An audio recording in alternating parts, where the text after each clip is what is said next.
Thank you, Mr. Mayor. I will tell you that I have never, and I've said this publicly, I've never seen a youth advisory board so active and so engaged like you have been this year. And I really want to applaud you for not just being active, but being engaged and action. Because of the youth advisory board standing here, we now have defibrillators in the park, which are literally life-saving. You know, the life members on the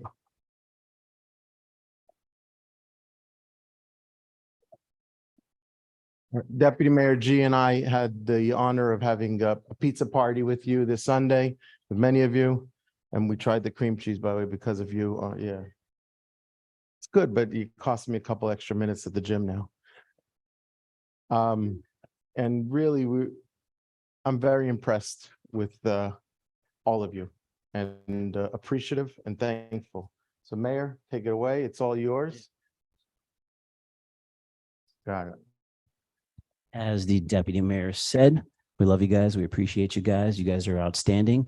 And we have some certificates of appreciation for you. I'm not sure if everyone's here, but we're going to call out all the names if that's all right.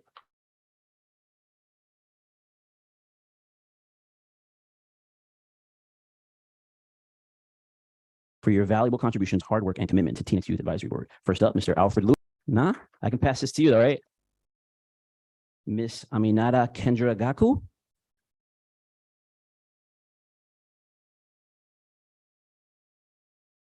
Miss Ania McDonald.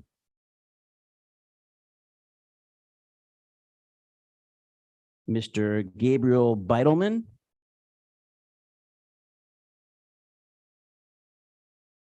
Miss Haley Geku.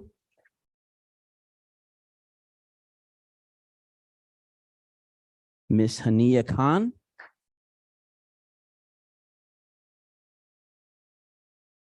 Mr. Jackson Harley.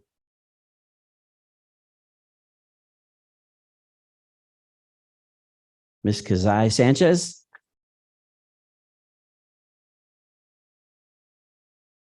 Miss Kayla Beetelman.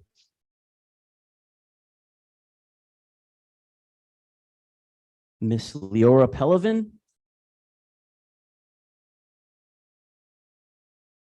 Mr. Matthew Beetelman. Mr. Michael Guthrie.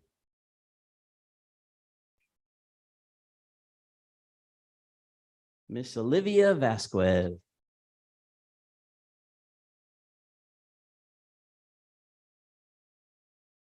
Mr. Rain Crafton.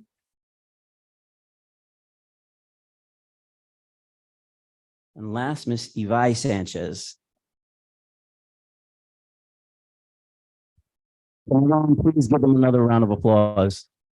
Yeah. You guys. Thank you, Mr. Mayor. And I will say that we have an exceptional group of youth advisory board members, but they were really led by an exceptional group of the parent advisors. And I just want to take a moment to recognize them as well. We have Mr. Lewis. Hop on in. Thank you. Ms. Jacobs.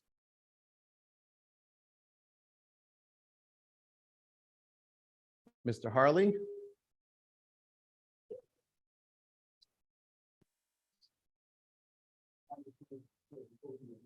That's okay. This is perfect. And Mr. G, who's traveling today, who's traveling. You know him? I will tell you that I'm in contact with Mr. G in order to coordinate some of the activities over the year. He is unbelievable how busy he is and how responsive he was to me, and to make sure he got back to you, got back to me, got back to you, got back to me, and then we were able to make it happen. So thank you, everybody.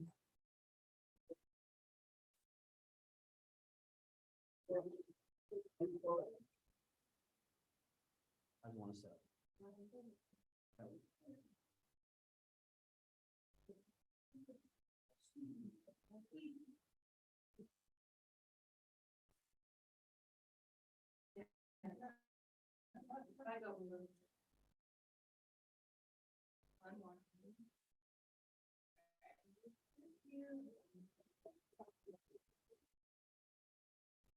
Does anyone on council want to say anything?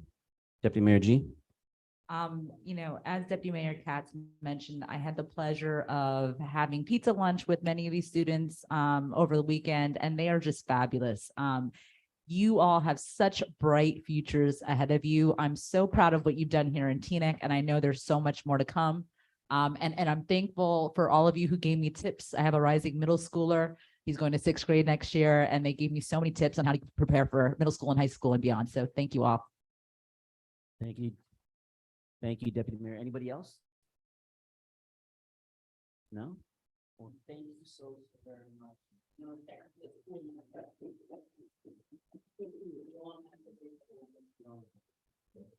And the mayor will write any notes if you need to get out of homework. Whatever you guys need.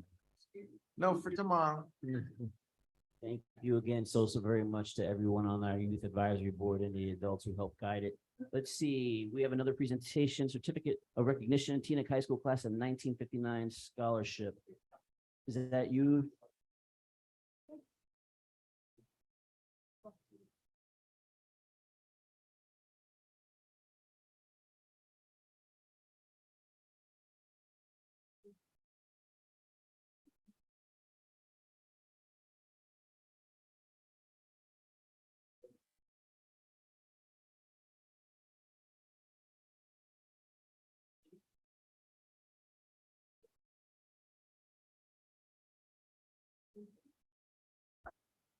Okay, I have the pleasure of introducing some of the members of the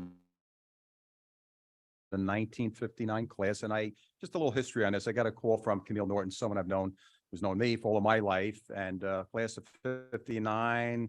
I was 3 years away from being born, not to make you sound old, but Camille has known my family for a long time. Linda's known my mom for a long time, and of course, Elaine O'Reilly's here as well. I grew up right next door to Elaine, so this is such a great story, and Camille brought it to my attention, and it's certainly deserving of recognition. And I just want to read a few things about class 59. And they were typical 50 kids from a small town of Teaneck, and we think of it as Greece or American Graffiti.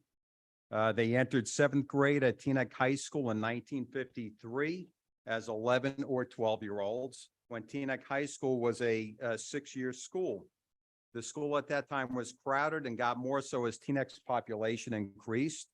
And I know both of them recall, and the other class members recall, that some staircases were designated up and down. Some were up, some were down, to better regulate the traffic between the classes and to keep the juniors from being overrun by the much older seniors at the Teaneck High School. While the two junior high schools were being built for a few years, they went on split sessions. Junior high went from, from 7 to 11:45, and senior high went from 12 to 5 part of the year before switching. And winter either went to school in the dark or came home in the dark. Still, they managed to somehow have sports and clubs to maintain friendships and a kind of normalcy. Speaking of sports, there were no varsity sports for women, only intramural at that time. While we were in 9th grade, while they were in 9th grade, the new gym was built, after which the boys' classes were then held there, while the girls' classes were still in the old gym, which we all remember. There were home economic classes for girls, wood shop, auto mechanics, and mechanical drawing for boys.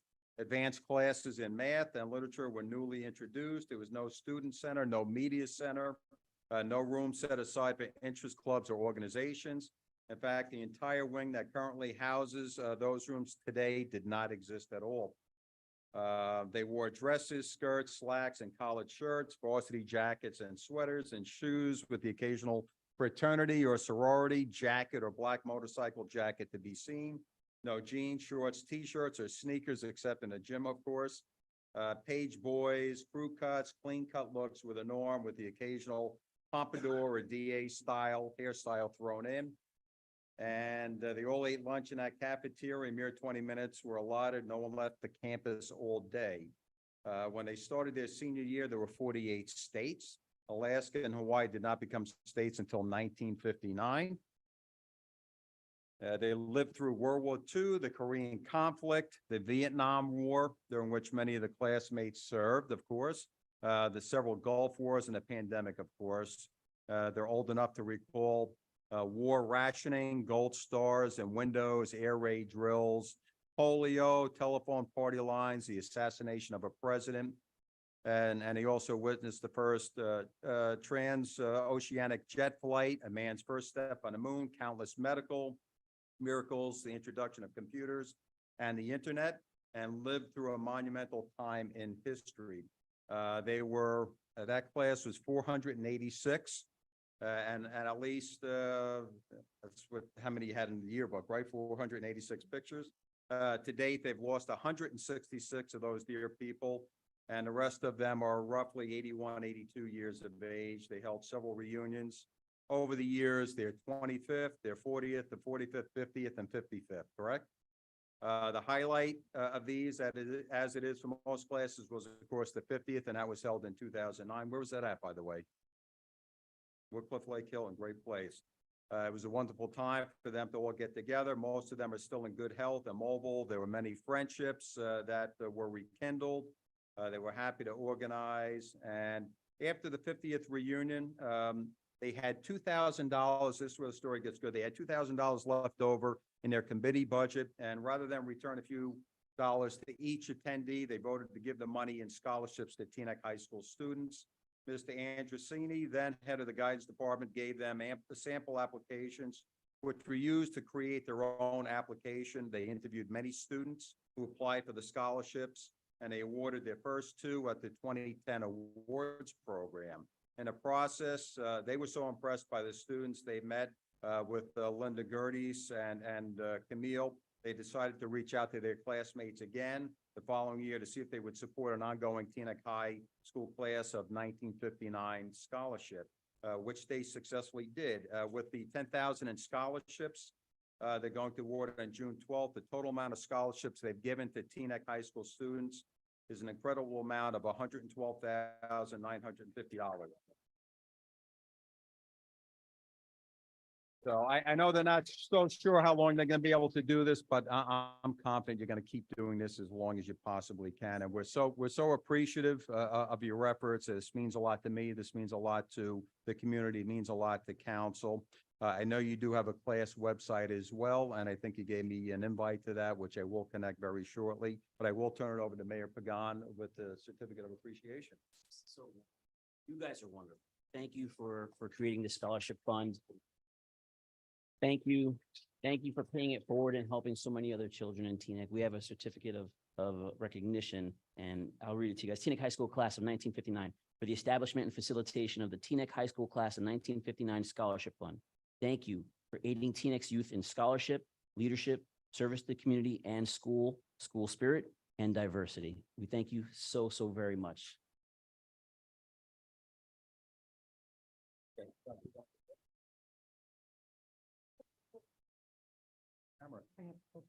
Camera. Where's the camera?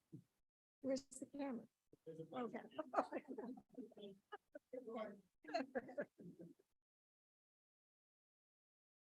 Well, thank you. Mayor Pagan, council members, and residents of Teaneck, thanks for your patience. We're very grateful for this recognition of the Teaneck High School Class of 59. Just to give you an idea, actually, some of our classmates showed up tonight, so I would like you to just stand, classmates from Class of 59.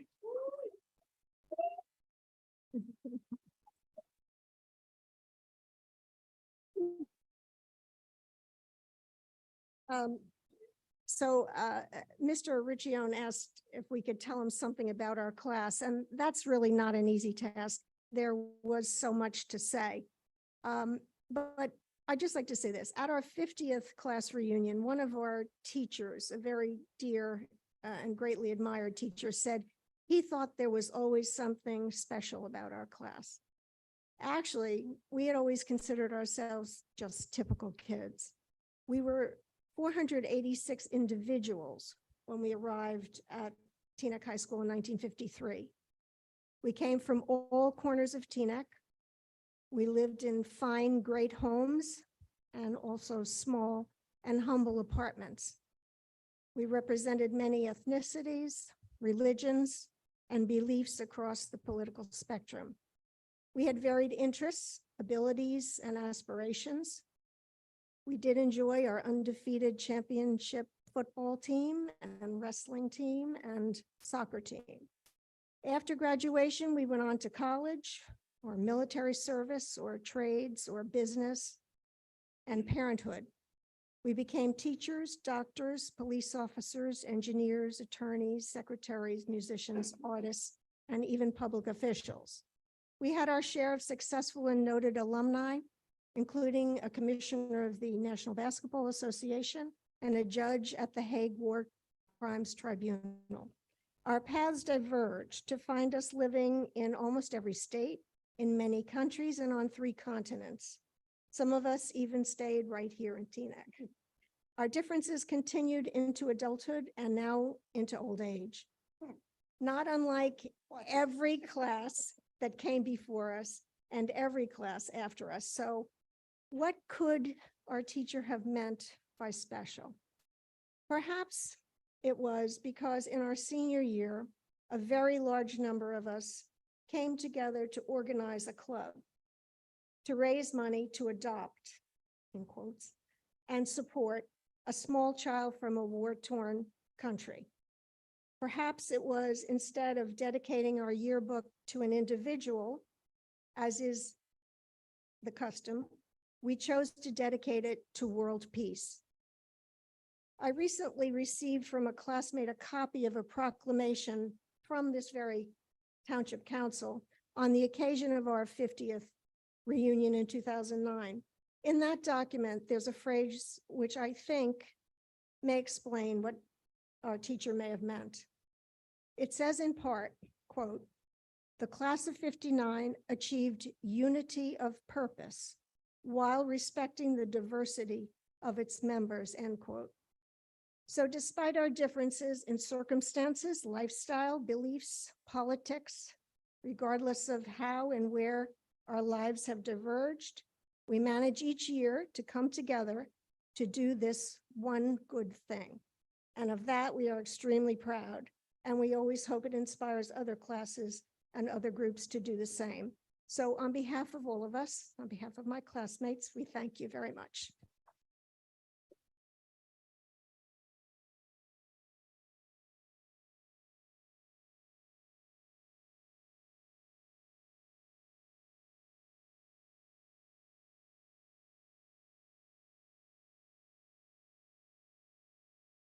I know that this is some of our favorite moments on council. Does anyone on council want to say anything? Councilwoman Organ? So when the Youth Advisory Board came, I was going to say to them, I can't wait to see what you all grow up to be, but I've said it so many times. But tonight, I feel like I see what these young adults are going to grow up to be, or I hope. I'm so glad that you joined us here tonight. I love these warm, fuzzy feelings that we get and hearing of the things that you do. And I know you said this is the one good thing that you do, but I have a feeling that there are many, many more. So thank you for joining us tonight and for all you do.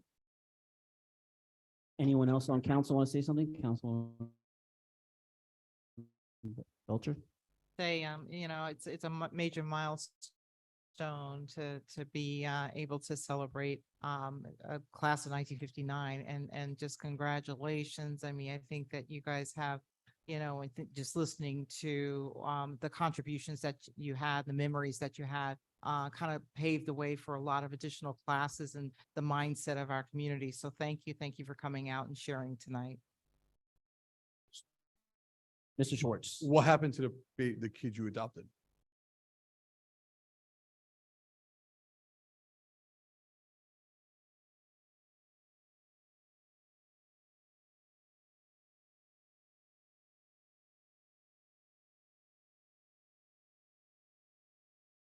We love you and we appreciate you. Thank you so very much for everything that you have done to help so many kids. Thank you. Ladies and gentlemen, please give the class of 1959 another round of applause.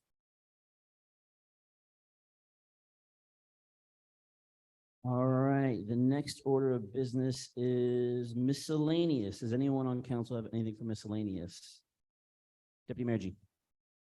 Thank you, Mr. Mayor. So on Friday, the Personnel Committee conducted interviews with 16 candidates interested in serving on our municipal land use boards. We were thrilled to meet with so many highly qualified residents. And to that end, I would like to nominate 6 candidates from the group of interviews to fill expiring terms on the Planning Board and Board of Adjustment. You ready?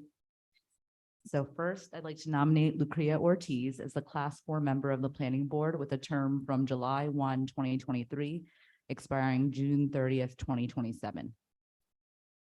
Second, I'd like to nominate Chris Brown as the Class 4 member of the Planning Board with a term from July 1st, 2023, expiring June 30th, 2027.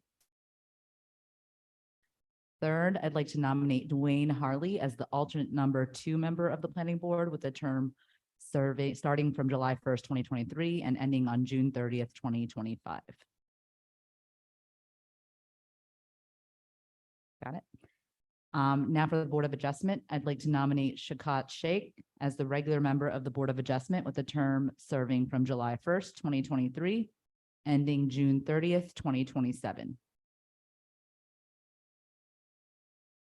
Board of Adjustment.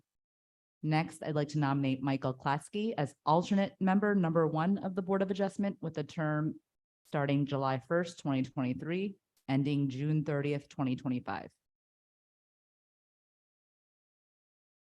And last, I'd like to nominate Muiz Ilias as alternate member number 2 of the Board of Adjustment with a term starting July 1, 2023, ending June 30th, 2025. I second. For Shake, was that a regular member position? you Regular said? member, yes. All right, we have a first and a second. We're supposed to call the roll, but what's up, Mr. Schwartz? Just a few comments on that because this is the first we're hearing of it. I know 2 or 3 of them. The council has only interviewed two of these, maybe even 1 of these. That's one issue I have. I'm sure they're qualified. They're excellent. I'm not saying I'm sure, but I only because I know Mr. Brown outside of this matter, so I think he's excellent. I don't even know is that Mr. and Mrs. Ilias? I don't know who that is, what that is. I'm not really sure I'm in a position to vote for someone who I've never even met, interviewed, see a resume, know what street they live on, what their qualifications are. And again, not speaking to any of them, they could be excellent. Number 2, we had the old Pruitt rule in which we discussed that all new members started as alternates, bumping up everyone. So I see what you did tonight was you had some people start as alternates, but then you had some new people who've never been to meetings before. Ms. Ortiz, who is a phenomenal person, I've seen her in action, phenomenal, has actually never been to a planning board meeting before. And I've only been on the planning board though for 16 years.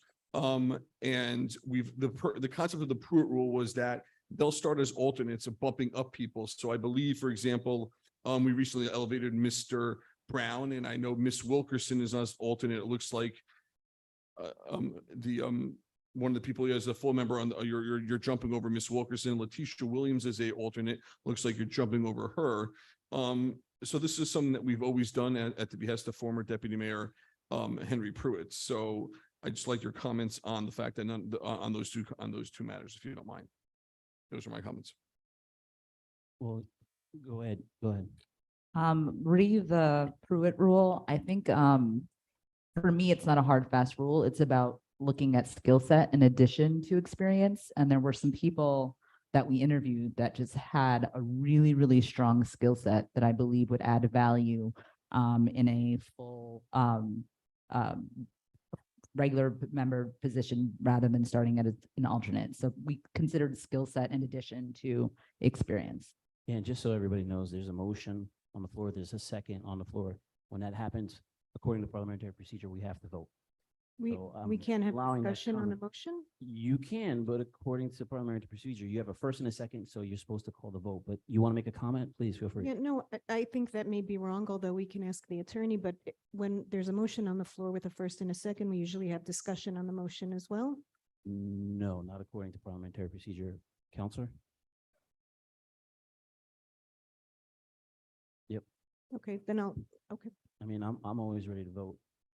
Does anyone want to say anything else before we actually vote? Because there is a motion and a second. I don't think we're really given the opportunity to. I think it was brought up as a motion, seconded, and now we're being told that we can't discuss it. So No, I just wanna- sorry, I'm go sorry, ahead, just Mr. just to Attorney. clarify, this is not a vote on the nomination. So that will come at at a subsequent meeting. This is just bringing the nomination to floor to be able to consider. So the council will have an opportunity at a subsequent meeting to make whatever comments they want about any of the applicants. now the subcommittee meeting happened already. 3 people met and made the decision without anybody else meeting them in closed session. That's why this is, seems so strange. I understand. This is, so the way this works under the current township code is that the names are essentially brought forth by a majority of the council members, and then the actual vote on the members themselves is reserved for later.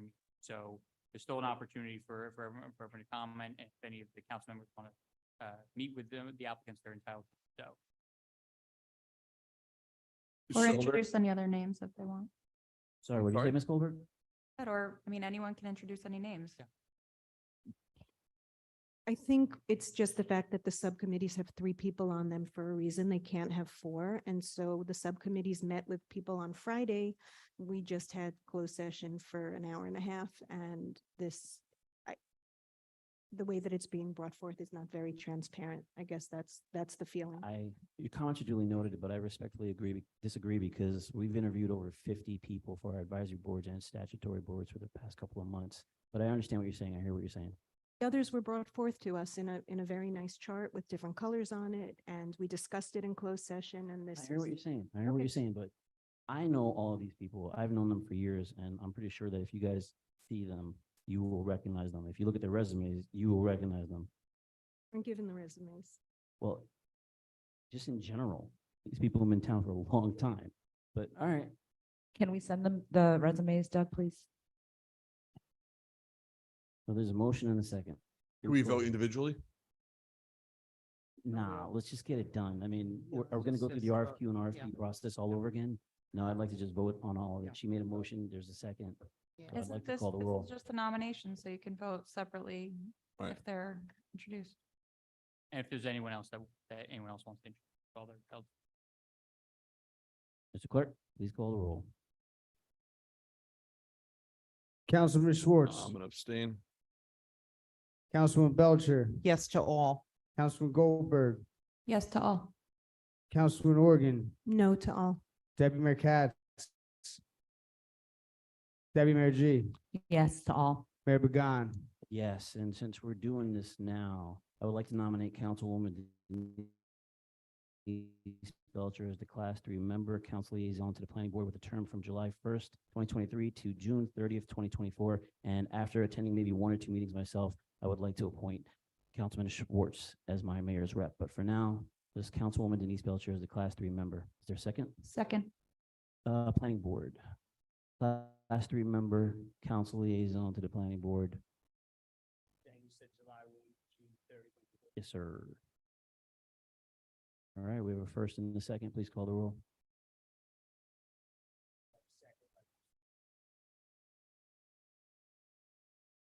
Councilman Schwartz, Yes. Councilman Belcher, Yes. Councilman Goldberg, Yes. Councilman Organ, No. Deputy Mayor Katz, Deputy Mayor G, Yes. Mayor Began. Yes. We'll see resolutions at next meeting. Does anyone have anything else for miscellaneous? No. Next on the agenda is old business. Does anyone on council have anything for old business? No.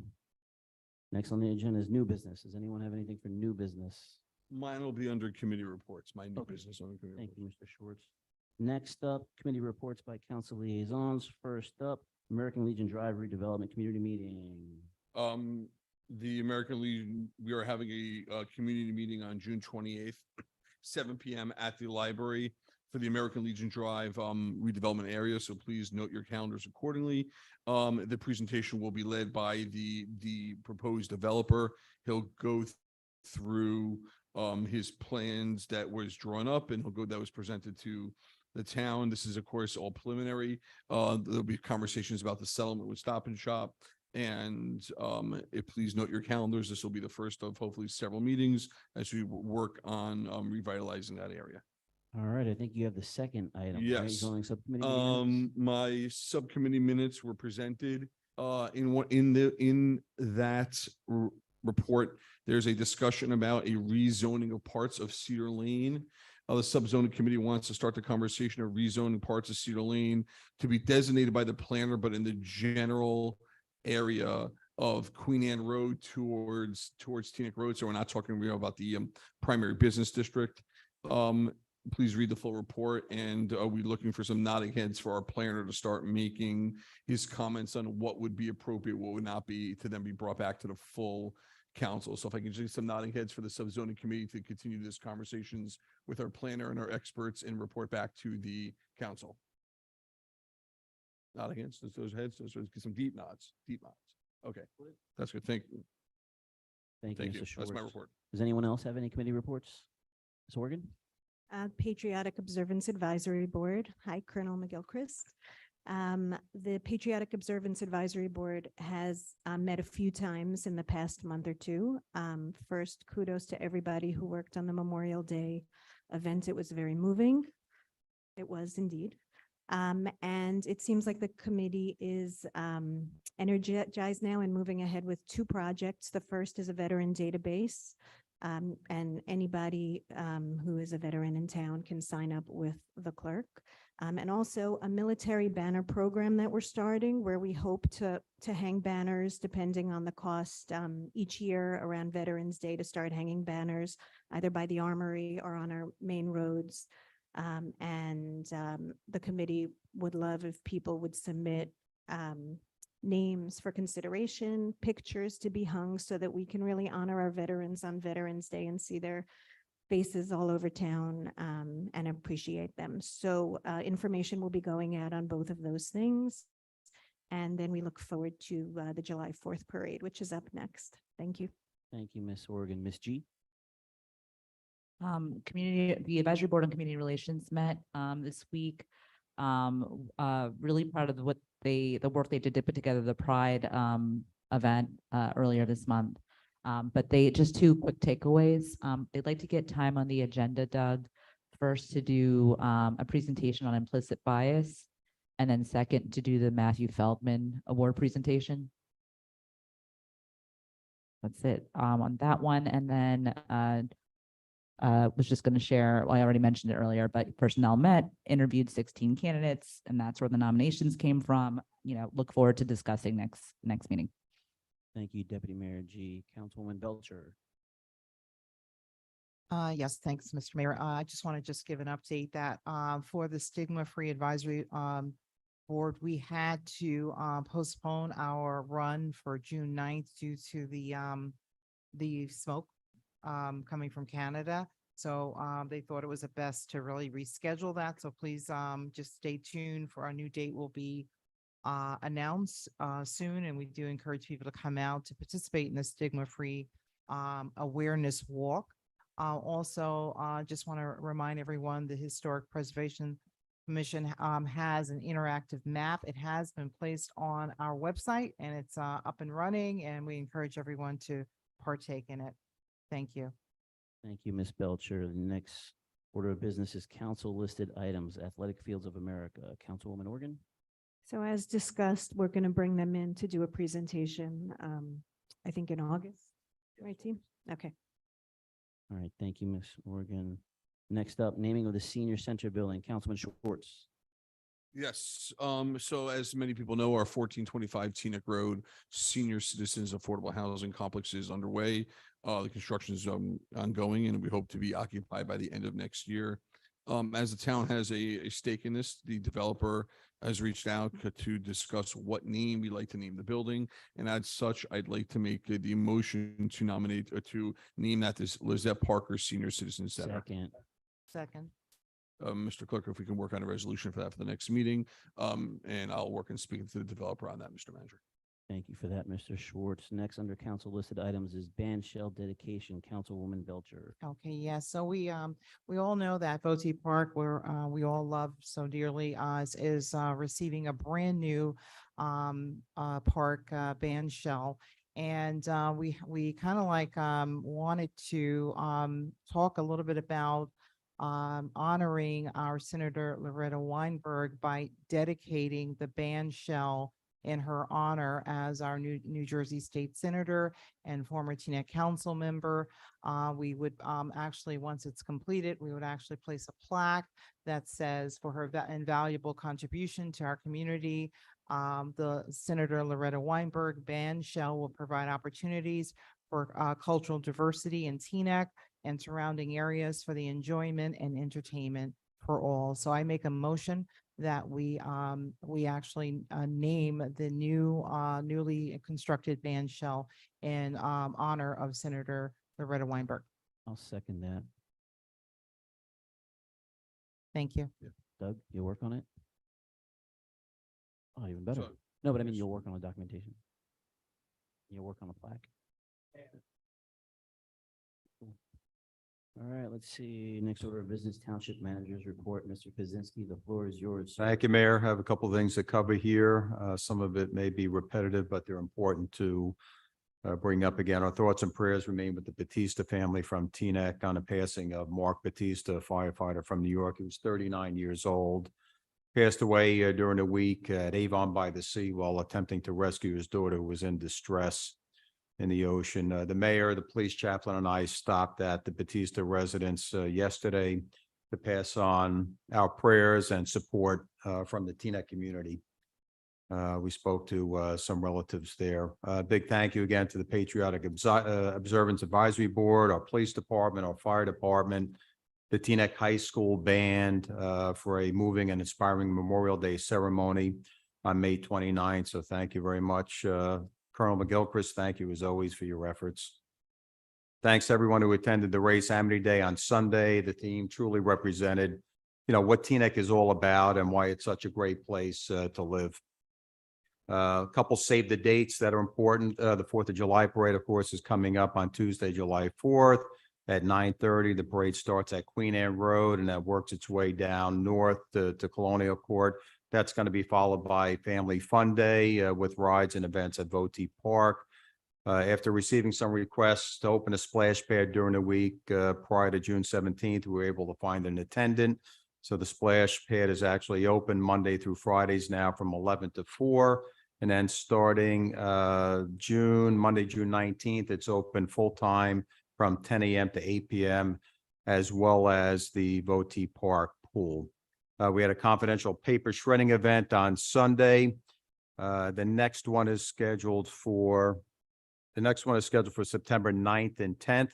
That's in the recycling calendar. You can find that information there. We had the Motor Vehicle Commission mobile unit in Teaneck on last Friday from 10 to 2, and that was in the parking lot across from the Colonial Court Recreation Center. They've committed to several other dates to come back to Teaneck. I'll be posting that information shortly. The first upcoming date is July 14th. After that, you have August 1st, August 22nd, September 13th, October 18th, and November 9th.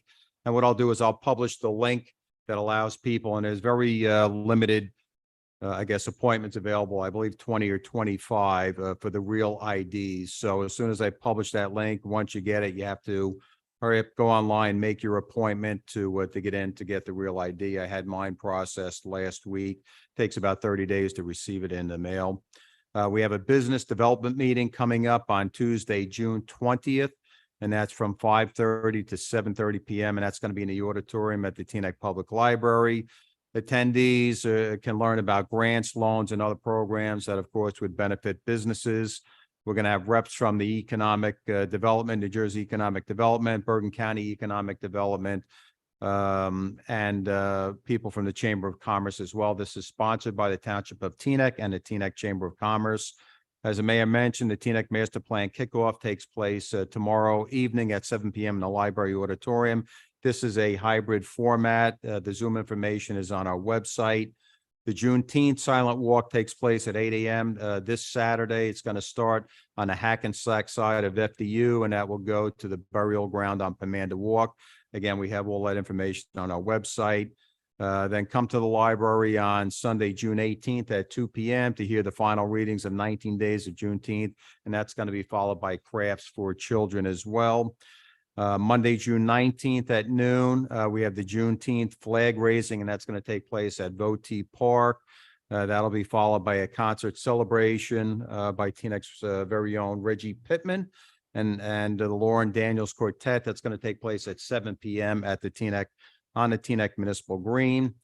And then on the 25th of June, we're going to have the Bergen County Homeownership Fair, and that's going to take place. I'm sorry, that takes place on Saturday, June 17th. So that's the 25th annual Bergen County Homeowners Fair, and that takes place on Saturday, June 17th from 10 a.m. to 2 p.m. And that takes place at the Teaneck Marriott. It's free of charge, and you can get all the information you need on how to buy a new home. It's free admission as well. Some project updates. We received notification yesterday from New Jersey DOT that they completed their traffic investigation at the intersection of Decatur and Alfred Avenue. They are going to give their approval for a three-way multi-stop intersection.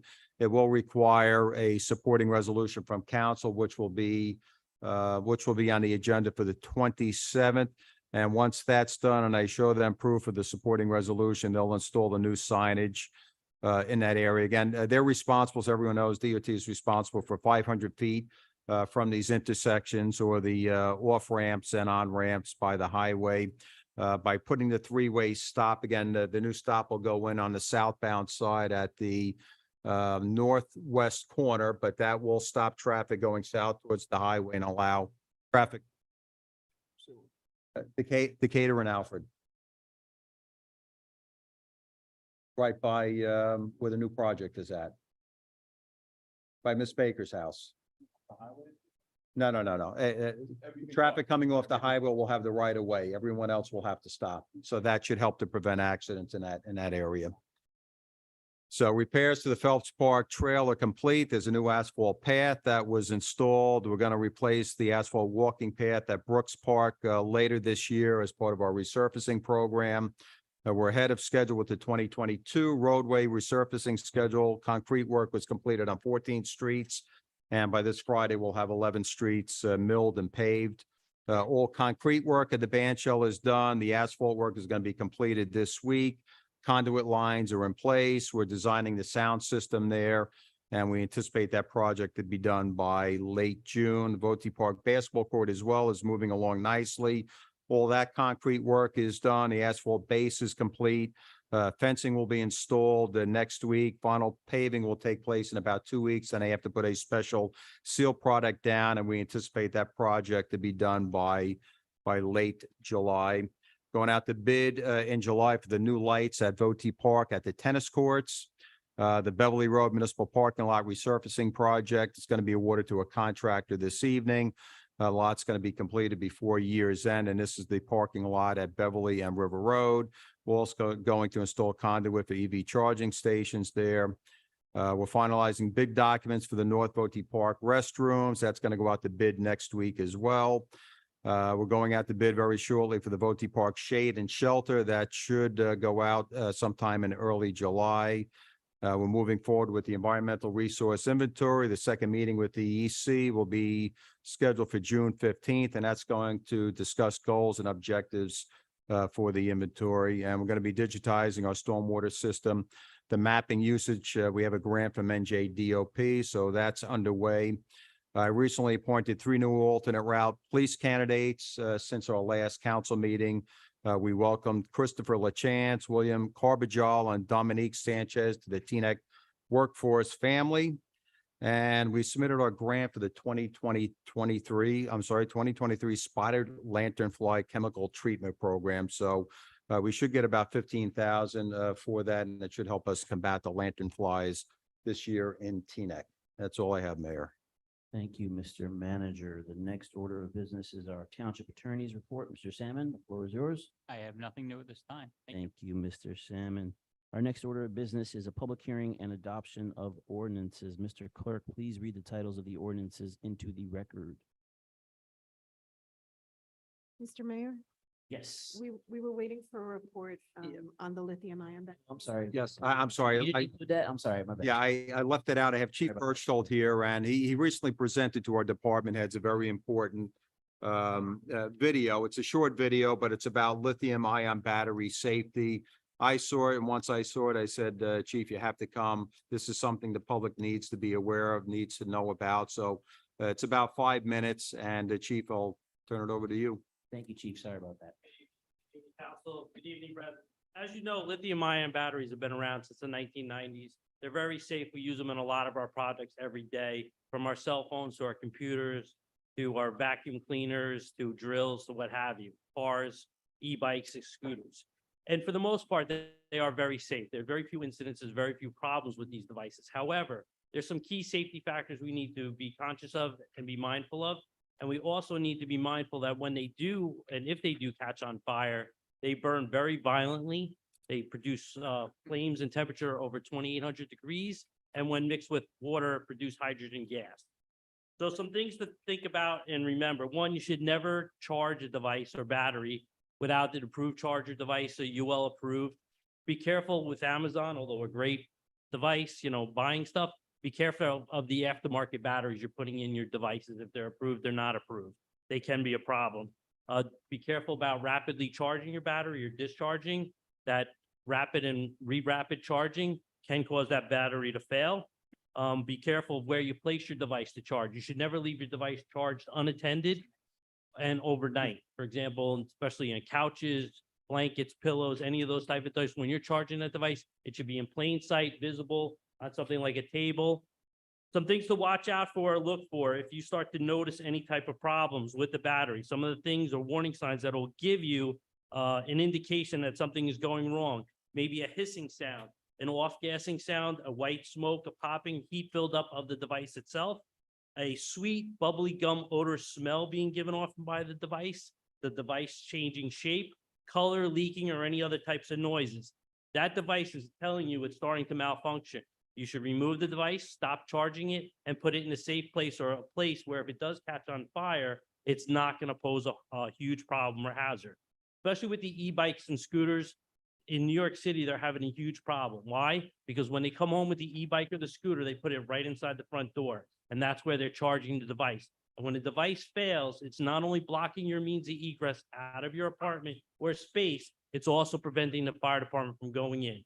When the fire department has to fight these fires, it's not a quick fire. It burns for a long period of time, and sometimes it reignites violently weeks and months later after it's already been put out, especially with the cars. There's a lot going on. We posted some of the stuff on the website. We posted some, we're going to attempt to get some of these videos out on the website so that the public can readily view them. We're going to continue to try to educate the public on main ways to safely deal with the hazards. Right now, the biggest stumbling block with these hazards is once they catch on fire, there's no easy way to dispose them. If the battery's fine, for example, you buy an e-bike, generally the manufacturer or the bike shop that you bought it from will recycle the battery. Not a problem, right? We don't recommend you throw these batteries out in the trash. That's a huge problem.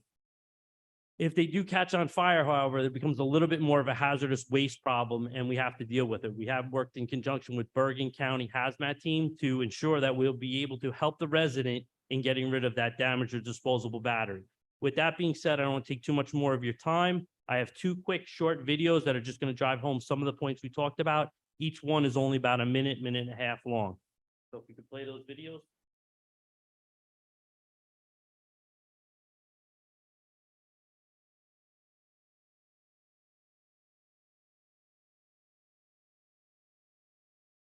The first video is going to be from FDNY, a lithium ion battery. Yeah.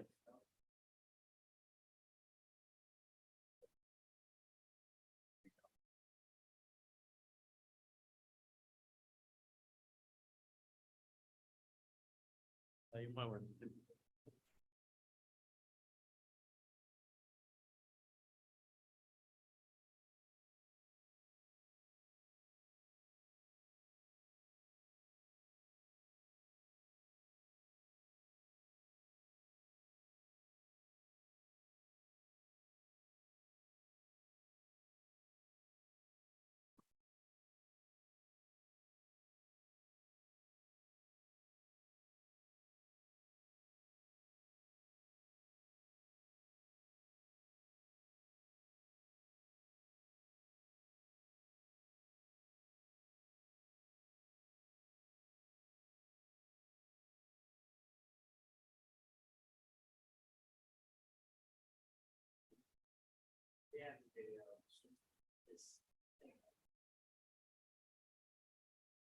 So basically what they're showing you in the video, unfortunately, we hopefully get the sound, at least, the Teaneck Fire Department also has a Facebook page, which we post a lot of good information on, as well as the township website.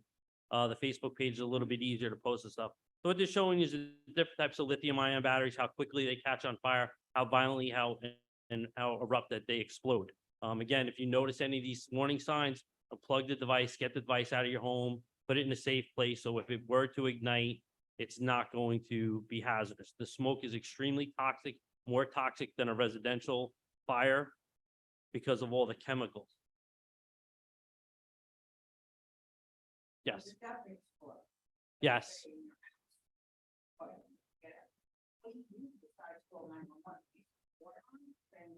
Just get out, call 911. We'll come there. We'll do the best we can to take care of the problem, make it go away as quickly as possible for you.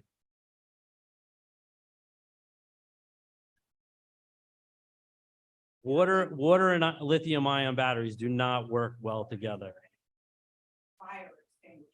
Get out, call 911.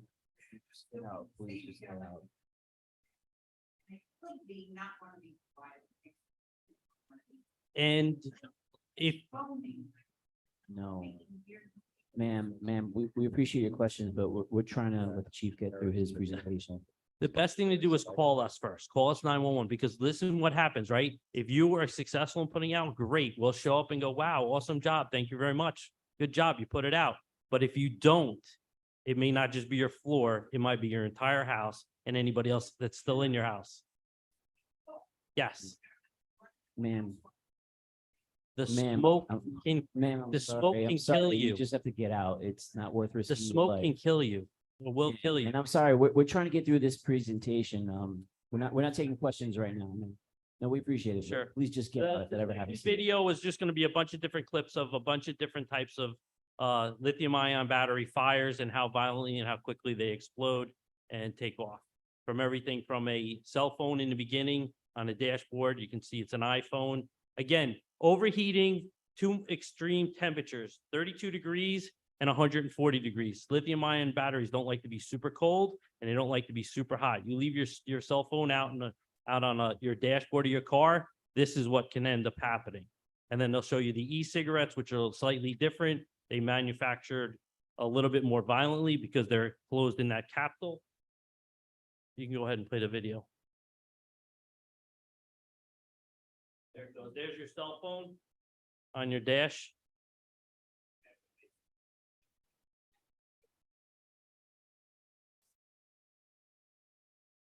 Not a good advertisement for Apple, but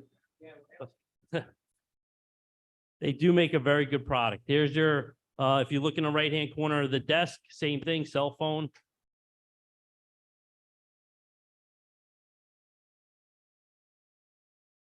With a car fire, a normal car fire, we can extinguish a car fire with 1,000 gallons or less of water. These are the e-cigarettes, they just violently erupt.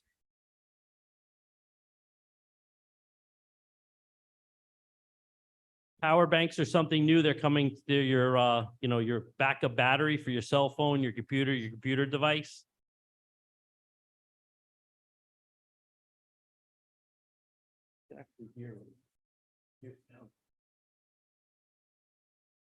Laptops.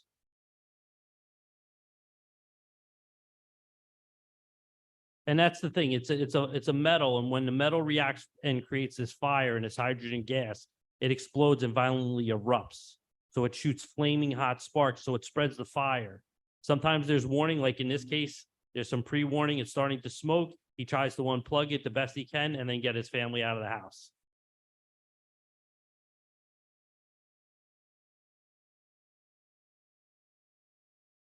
Yes, Don't so worry about the again, sound now, guys. Just let it play. just let it go. That's a scooter. They tend to, again, also give you some warning, and you can see even with water, he's not doing anything with that. It's another scooter inside of an apartment. Mostly these things occur when they're charging. A lot of it occurs in New York City because they're using aftermarket batteries or improper charging devices. They can also occur if For our DPW, we've been talking with our DPW. We'll do some extra training with them because unfortunately, people don't want to recycle these batteries the way they should. They throw them in the household trash, and this is what happens. They're going to end up in our trash, in our trucks, in our compactors, in our landfills, and then they're going to catch on fire, and we'll still have to deal with them. So we strongly recommend when you're done with your lithium-ion battery, you properly recycle it back to the manufacturer. For example, if it's a drill, you can take it back to your Home Depots or Lowe's. They have recycling.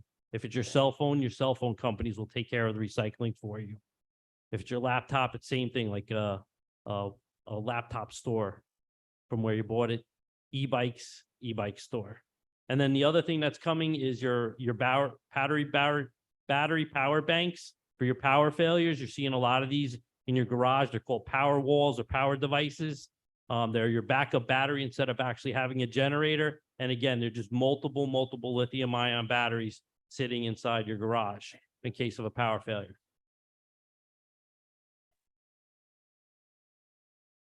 Yes. It depends on where you live. It depends on your structure. You might want to take it outside. Here's showing you a car. You might want to put it outside underneath a patio or something. You don't want to expose them to water, so you wouldn't want to put it outside and leave it in the rain. But if you can remove it from your house or structure, put it somewhere where if it catches on fire, you can easily see it. It's not going to be next to anything else and spread the fire too easily. And it's not going to block your means of egress to get out of the structure if you need to.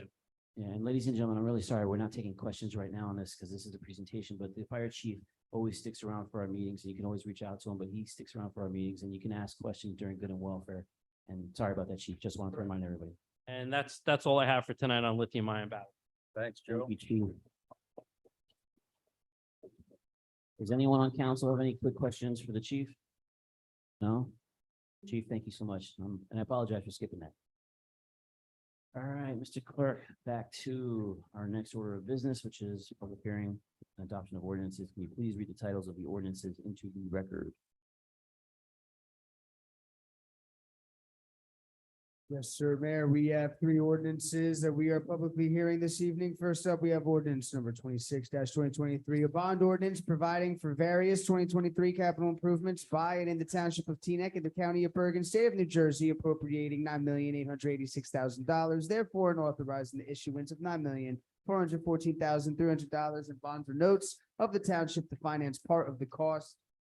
We have ordinance number 27-2023, a bond ordinance providing for the acquisition of a fire ladder truck for the fire department of the township in the county of Bergen, state of New Jersey, appropriating $1,800,000, therefore, and authorizing the issuance of $1,714,200 in bonds or notes of the township to finance part of the cost. Last but not least, we have ordinance number 28-2023, an ordinance amending Article 2, Parking, Division 1, generally in Chapter 36 of the Township Code entitled Traffic to add a portion of Irvington Road. Thank you, Mr. Clerk. The public hearing on Mr. these ordinances are now open. Mr. Mayor, I'd like to actually make a motion to table to the next meeting, 27-2023, the fire truck. Is there a second? Second. Clerk, please call the roll. So this is the table number ordinance 27 to the next meeting, you said, Yes. Councilman Schwartz? Yes, please.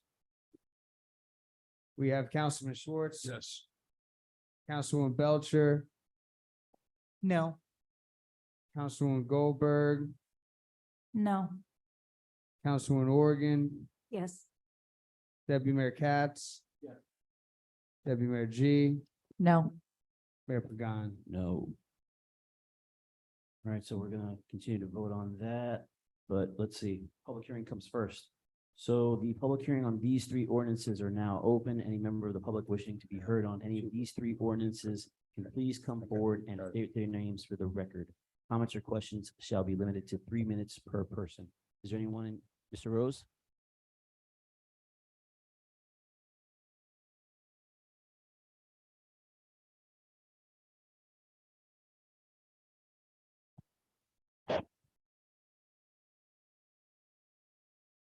Howard Rose, resident.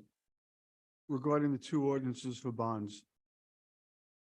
I would like to see a little more transparency. I don't like bonds to begin with. To me, it's like credit cards. You're kicking the concern down the road to pay later. And besides paying for what you're borrowing through a bond, you're paying interest on top of that. I understand there are times where it is necessary, though. Regarding that, I would like to see some transparency. I'm not interested just in the $9,886,000. I'm wondering why there isn't a statement there, what the total cost will be when that bond is finally retired. How much interest will be paid on that? That's a really important piece of information to understand. Same thing for the $1.8 million for the truck. Regarding the truck, there seems to be a little bit of dissension here regarding council in terms of approving this. Delay, delay, delay. I don't understand that. If it's necessary at some point in time, and it upgrades, and it facilitates, and it protects the public, just do it. Thank you. Thank you, Mr. Rose. Anyone else in chambers? Mr. Sohn?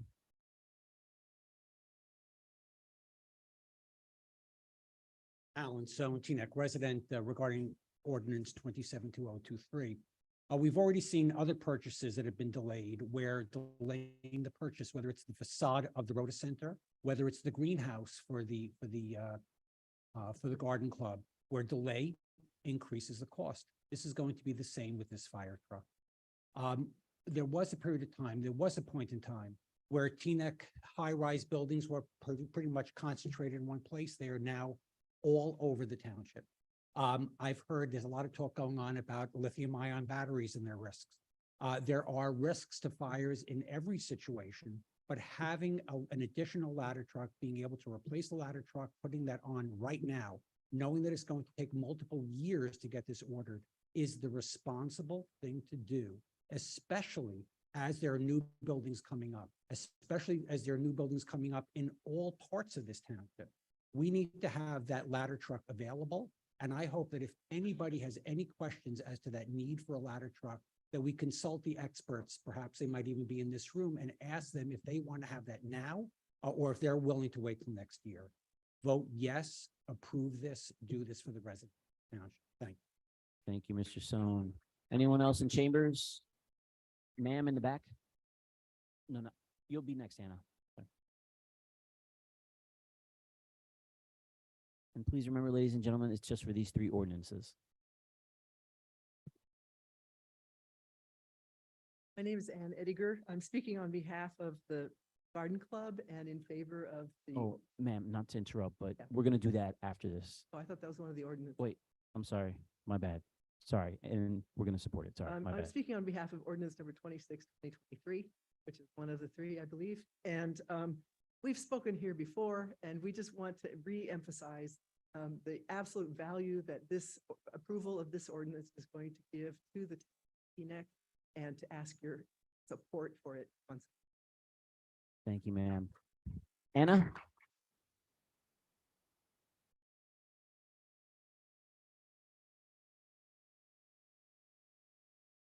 Hi, I'm a Teaneck resident. My name is Anna Kurtz. I have a question about that first ordinance. How do we know what amount of money is apportioned to what causes? Where can I find this information? Anna, we'll answer the questions after. Sorry. After you speak, you get 3 minutes, and then after you That's speak. it. That's all I Councilwoman- have to say. Oh, okay. It's a question and I want to have the answer to that because I want to see how that money is being spent. Thank you, Chairwoman. We're going to ask our manager to help explain that after everybody else gets an opportunity to speak. Okay, thank you. Thank you, Chairwoman.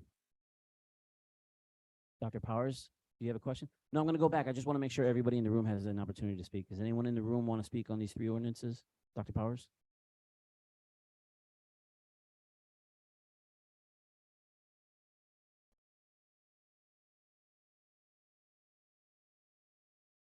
Powers, I'm also going to back up exactly what former Councilman Stone just said about the importance of not delaying something as important as the ladder truck for even one more year.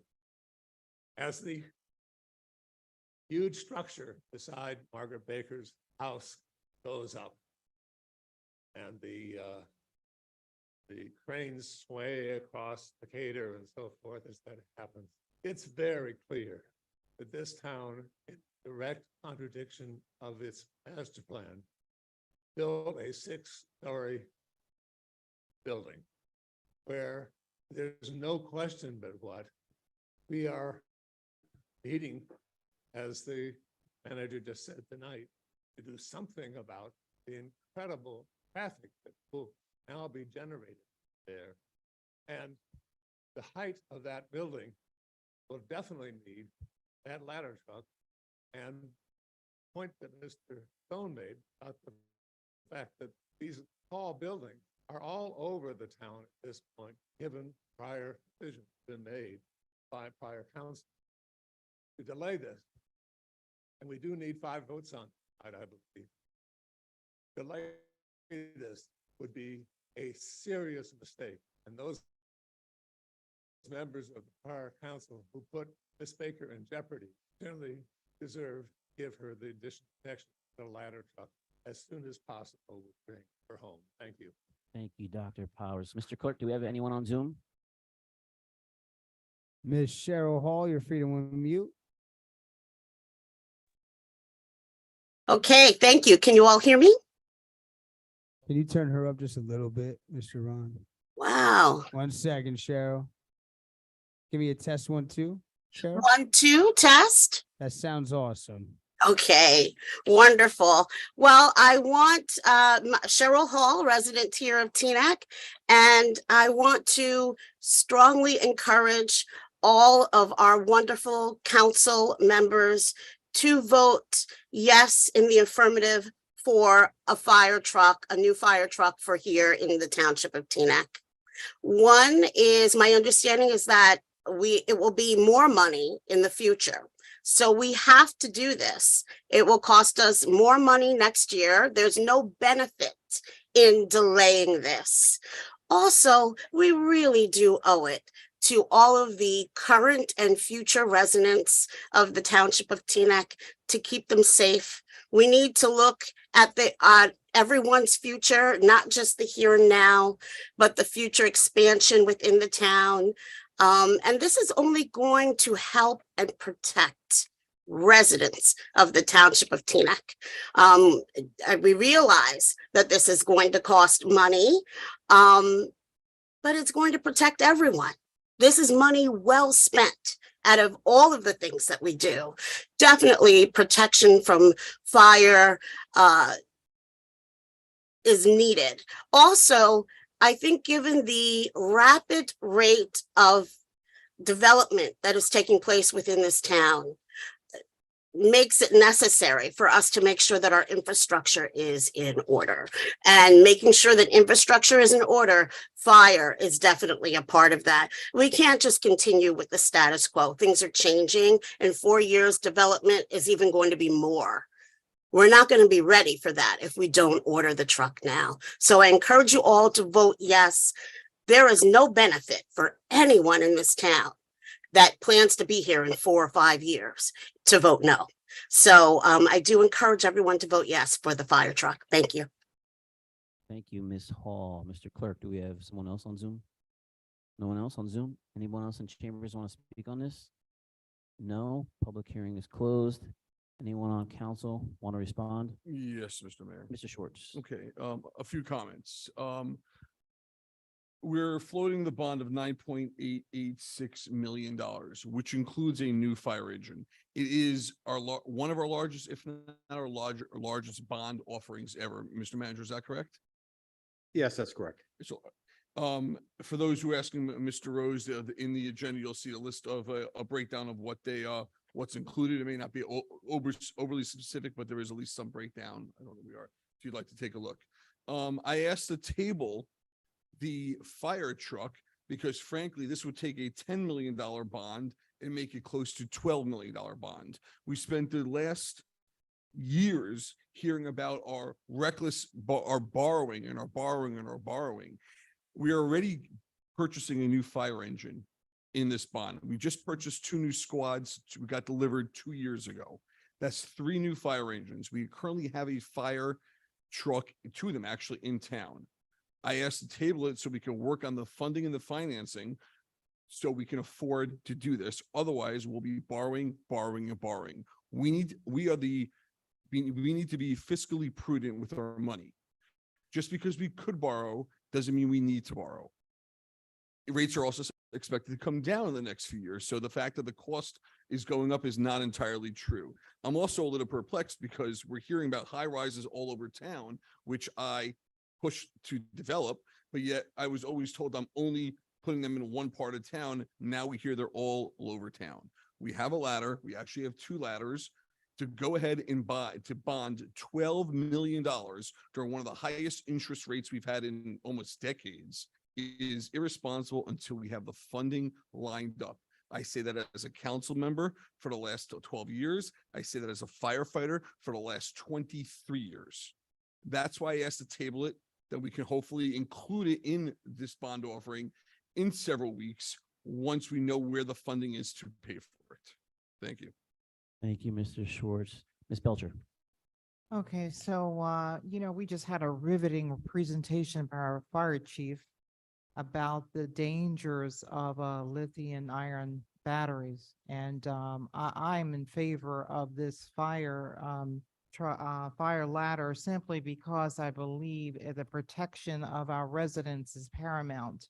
We have Alfred Avenue, which is a monstrosity in terms of size. We have 1500 Teaneck Road. We have Avalon.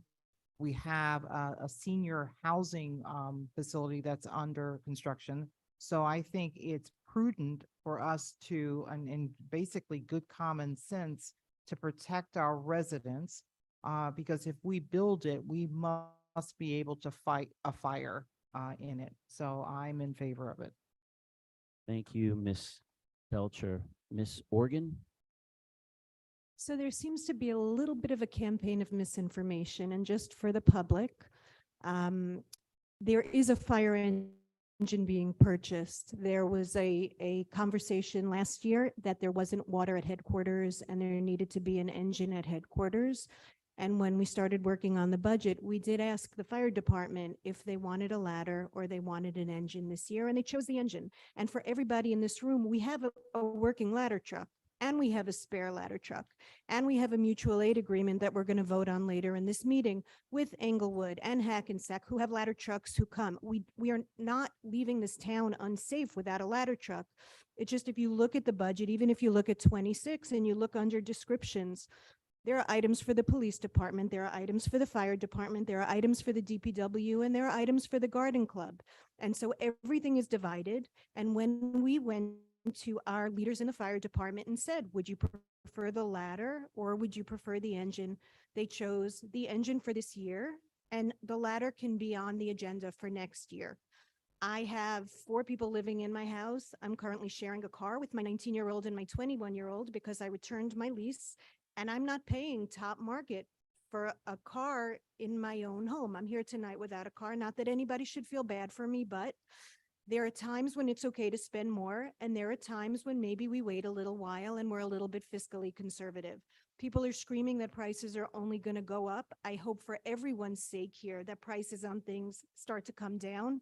I paid $2 for an orange today. So I don't think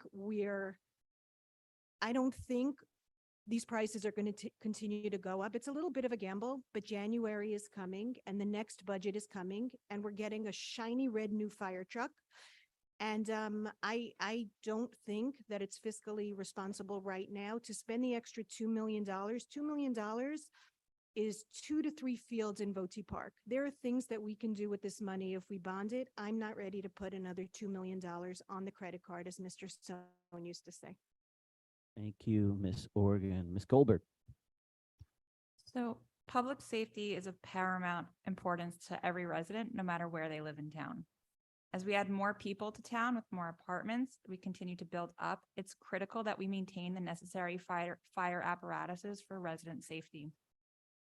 The age of the 2 ladder trucks currently are 9 and 14 years old. By purchasing a ladder truck this year, we are saving the residents 25% on the purchase price and getting the ladder truck 1 year sooner. It's a 3-year wait. Resident safety should never be a bargaining chip for development. New apartments with potential pilots need ladder trucks. If any of my colleagues are in support of a ladder truck, then vote now. Safety isn't quid pro quo. Thank you, Ms. Goldberg. Deputy Mayor G. so Councilman, Goldberg just touched on the first thing I wanted to touch on, the fact that we still have to wait 3 years to receive the truck, even if we were to order it today. So, to Councilman, Goldberg's point, by the time we get it, if we wait a year, the trucks will be 13 and 18 years old. So I really think it's important that we rethink this. These trucks are very old. We're getting more residents. We're building in town. We need to ensure that we have the equipment in town to protect our folks. And then in terms of the financing, yes, interest rates are high, but that's why we're able to refinance if interest rates do come down at a later date. We refund bonds all the time. So I'm not as concerned as the interest rates as some of my colleagues are. If rates come down, we'll refinance. We do it all the time. Thank you. Thank you, Deputy Mayor G. I will be supporting the ladder truck, the fire engine, the new roof at the Garden Club, and the entire capital improvement budget. Mr. Manager, do you mind please addressing Anna Kurt's question about the budget process before we move forward? Of course, sure. Well, we have on our website under the manager portion, where the 2023 budget is located, there's a breakdown of the capital items for 2023. It looks something similar to this. It actually is this document. So that's on our website. And also tonight on, I guess, packet page 27 for the ordinance, it does list under 4 that this bond ordinance includes improvements and upgrades to various municipal facilities, including but not limited to improvements and upgrades to the Department of Public Works building, the municipal building, included but not limited to the basement, the greenhouse garden club roof, and the library, including but not limited to the bathroom. So you can find it on the website, and it's also contained in this capital bond ordinance tonight. Thank you, Mr. Manager. All right, moving on. Is there a motion on the floor? I'll make the motion to approve all 3 ordinances. Second. Mr. Clerk, please call the roll.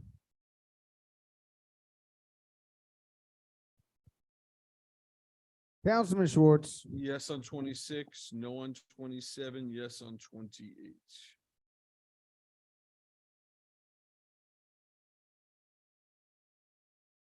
Councilman Belcher, Yes on all.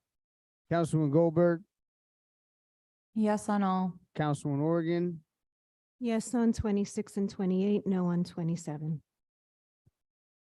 Deputy Mayor Katz, Yes on 26 and 28, no on 27. Deputy Mayor G, Yes and all. Mayor Pagan. Yes on all. 26, 28 adopted. 27, we needed a supermajority, correct, council? Not adopted. Clerk, Mr. Mayor, Yes. how do I reintroduce 27 at the next meeting? What is the method for Clerk, that? It has to be procedurally? reintroduced now. If it fails, is it allowed to be reintroduced at a following Reintroduce. meeting? Don't we have to change it substantially? It has to be a substantial change. That's correct. Yes. All right, moving on to the next order of business, which is good and welfare. Any member of the public wishing to be heard at this time shall come forward and state their names for the record. Comments shall be limited to 3 minutes per person, and good and welfare will only last 60 minutes tonight. Ma'am in the front. I'm not really. Please state your name for the name- record. name for the I'm record, Margot Kagan. I live on Kenwood Place. Hi. I'm not from Teaneck originally. I'm only here about 6 years. I picked Teaneck because I wanted a good school district. Have a good school. here. I came from Warren County out there. I'm not from there, but that's where I was living. Not so good. I wanted a quiet town. You know, I wanted a simple town, an easy town, an uncrowded town. I didn't want to live in Hackensack. I didn't want to live in Hoboken. You know, I want to live, North Bergen.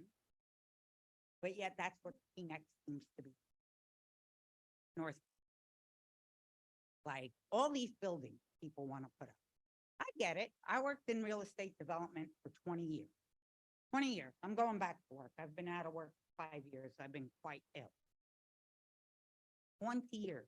I've put big apartment buildings in small towns. And guess what it does to the so much more. You need more traffic. You need more police. You need more firefighters. You need more everything. Yeah, you have a bigger tax. Base. Yes, I get that. It doesn't work out that way. I've seen towns die. Some instantly. But it's also very typical what's being done. Happens in a lot of small. Wealthier parts of town want to see development in the not parts of town. Because our part of town isn't as nice as your part of town. I live by Stop and Shop. I shop at Stop and Shop. I'm there almost every day because it's 2 blocks from me. You put a giant apartment, Stop and Shop. Nobody in my neighborhood is getting to work on it. Nobody can get anywhere. More traffic, more cars. My kids won't be safe walking. I don't know about my neighbor's kids. They just had little. You think people in these apartments aren't going to have kids? There's going to be tons. You're going to have bigger classroom sizes. You're going to have more, honestly, more garbage on the street. You're going to have more people hanging out on the street late at night. You have people in apartment building parking lots and garages hanging out.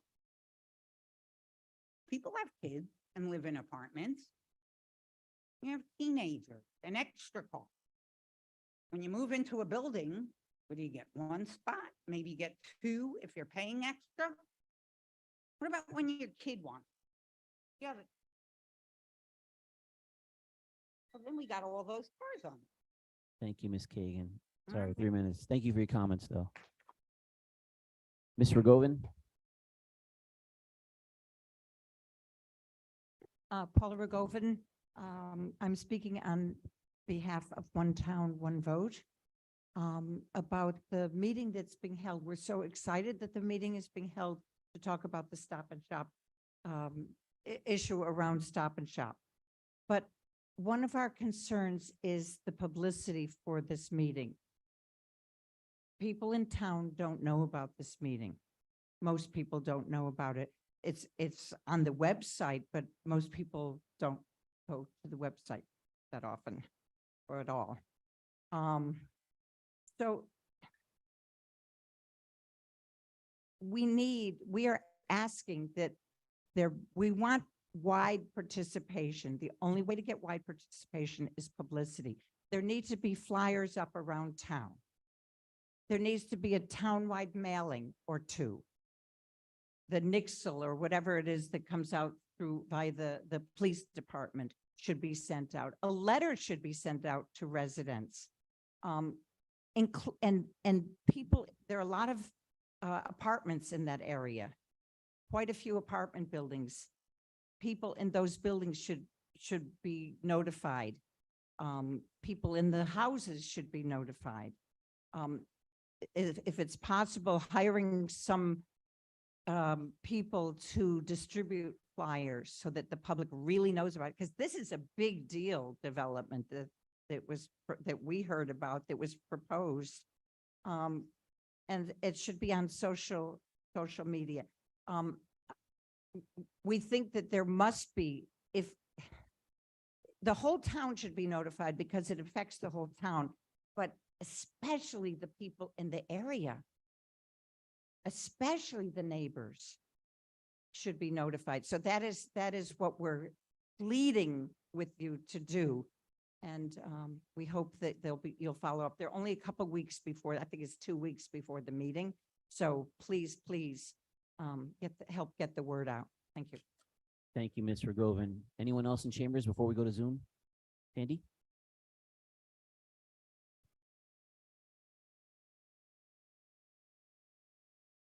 Good evening, everybody. First of all, you know how excited I am about the Decatur stop signs. I have no idea. I couldn't sit in my seat. So that's not part of my 3 minutes. That was just like, yay. The master plan, it's good to have these townwide meetings. I hope that this one will be helpful. I can't help but be a little bit skeptical. We've had master plans. let's say in the recent past, they were not always considered when impactful decisions were made, but maybe this time it will be different.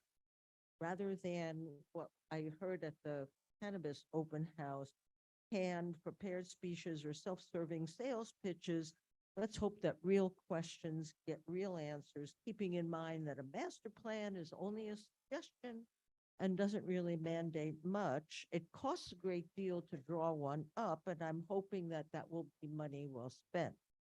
The budget, speaking of money.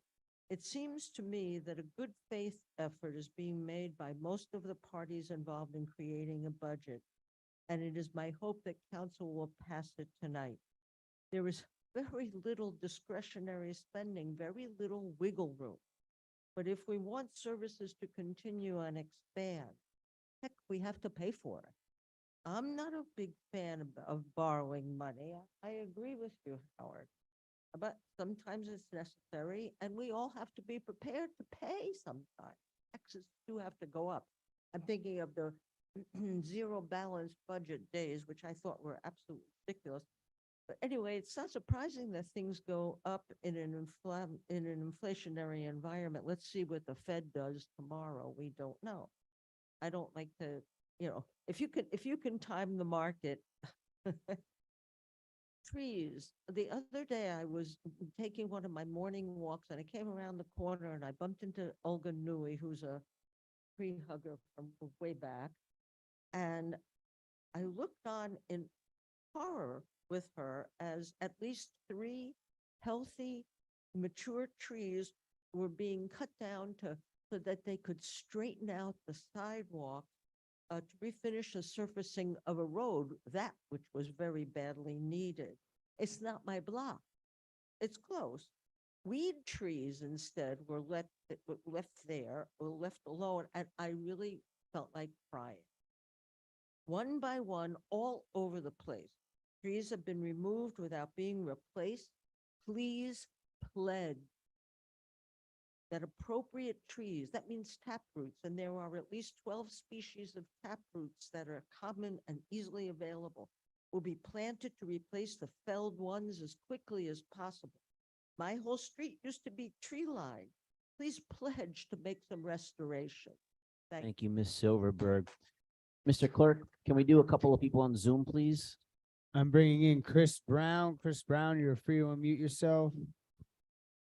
Thank you. Thank you, Mr. Mayor. Yeah, and it's an honor to be nominated to the planning board. Chris, can you raise your volume just a little bit, please, sir? It might be our end. Just turn them up just a little bit, Ron. Maybe. How's now? Sorry for interrupting, Chris. No, The no floor is worries. yours, sir. Do a check for me, Chris. Yeah, how's this? We'll give me a 1, 2, 3, 4. 1, 2, 3, 4. 1, 2, 3, 4. Yeah, 1, that 2, 3? sounds good. Yeah, that that's sounds better? good. Disregard the timer on the screen. All right. No, all good. No, yeah, thank you, Mr. Mayor. I appreciate it. Mayor Pradhan, thank you. And like I said, it's an honor to be nominated to the planning board. I'm looking forward to hopefully, being able to serve the community if successfully voted on the next meeting or two. I also, Mr. Kaczynski, I listened into the Beverly Road parking lot contract that you all might be awarding tonight. That's incredible news. My neighbors would be really happy to hear that. On the Bell Avenue area, I would just ask that when you're hopefully, I don't know where the plans are in process, but the plan hopefully has some sort of pedestrian friendly striping that could allow better pedestrian movement from Beverly Road up to Cedar Lane. Just observing, there's a lot of people always crossing the parking lot, so I think that would be important to put into the plan. The culvert also is working. The culvert that was placed on the Beverly Road lot, it's been successful these past few rainstorms. We've had some heavy rain. About a couple months ago or 6 weeks back, we had 2 days of heavy rainfall. The street didn't flood. Last year, it would have absolutely flooded. A couple of weeks ago, though, we had a thunderstorm that was pretty heavy for about 15-30 minutes or so. And on Beatrice, it actually did flood. It actually did go up past the curb.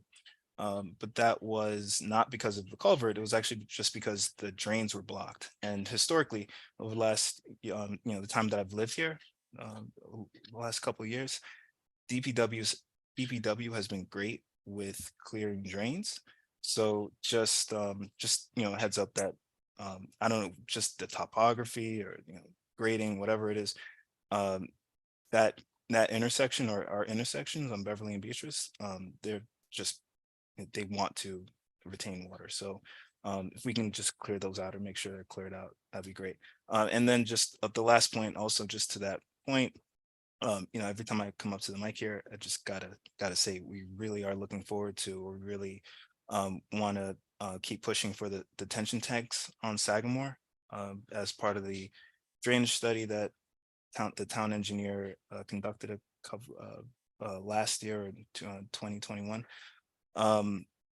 That's really important as a phase 1 step, and to alleviate the flooding conditions on Bell, Beverly, and Beatrice. So, Mayor Pagan, thank you. I know you've gone down to Trenton and you've met with Green Acres. That's appreciated. We just want to keep moving, and we want to hopefully make sure that this project could be funded at some point in the very near future. So, nope, that's it. All right, I'm at 0, but I'm good. Thank you, Mr. Brown. Mr. Clerk, can we bring in someone else from Zoom? We're going to do a couple more people from Zoom, and then we're going to. Cheryl Hall, you're free to unmute.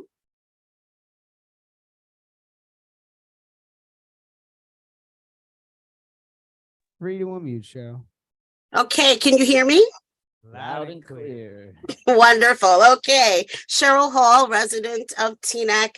And I want to first off thank our wonderful, esteemed council members for vigorously supporting Race Enmity Day on Sunday. It was fantastic, a great turnout. And I really want to thank all those council members, especially Mayor Pagan, Danielle G., and I believe, yes, Denise, you were also there.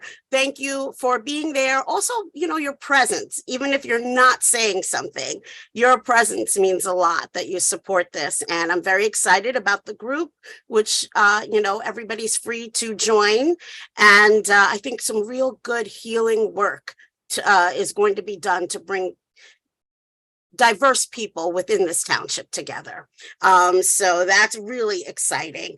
Also, Pride, we've come a long way, haven't we? Thank you all for the wonderful festivities, and I'm sure it'll get even better and better. Want to thank everyone also for supporting the various activities that are going on in the township this weekend for Juneteenth. I hope that they're all updated on the web calendar. I do think we need to do something, because I don't consistently get the Nexel. I don't consistently get that. Sometimes it goes to my spam folder, and other ones come through. So it's become a process of me always going through to make sure that I see everything in the spam folder. I'm thinking if that's happening to me, it's happening to other people in the township. And finally, I want to, and Dean, I'm sorry for mentioning it here, but I'm always forgetting the email. Between Englewood Avenue and Spruce Street, there is a crater. I guess PSC&G opened a manhole or something. The crater was growing bigger and bigger, and when you hit it, you could blow your tire out. Also with the construction, the beautiful construction, the building does look lovely, 1425. I am concerned more and more about Westervelt Place. People are starting to block it in. I don't know if we can get like a police presence, because it's habitual. And if people feel that they can run the red light there at State Street, they will. And we routinely see that. But if they see some police presence, especially during that rush hour time, people will be less likely to do that. And they full on want to get as close to the red light as possible. So we get blocked in. As the building goes up, people kind of forget that there's a street in there behind it. So if there's something that we can do, I would be most appreciative, and I'm happy to work with anyone. And I made it in 3 minutes. Thank you. Thank you, Ms. Hall. We're going to do one more person on Zoom before bringing it back to the chambers. Mr. Clerk. Bringing in Miss Baker. Feel free to unmute. Miss Margaret Baker. Can you hear me? Loud and clear, 3 minutes, miss. Yes. I'm calling about several things, but mostly about the fire engine and ladder. You're putting up that 6-story building across the street from me, and the building is surrounded by 2-story houses. And frankly, I think it's a safety hazard in the space that you're putting it up in.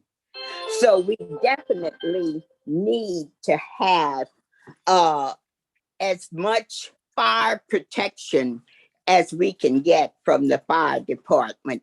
I don't know what you were thinking, that it would be something that big and surrounded by the families. If you ever have a fire there, what will that cause damage to us, the residents?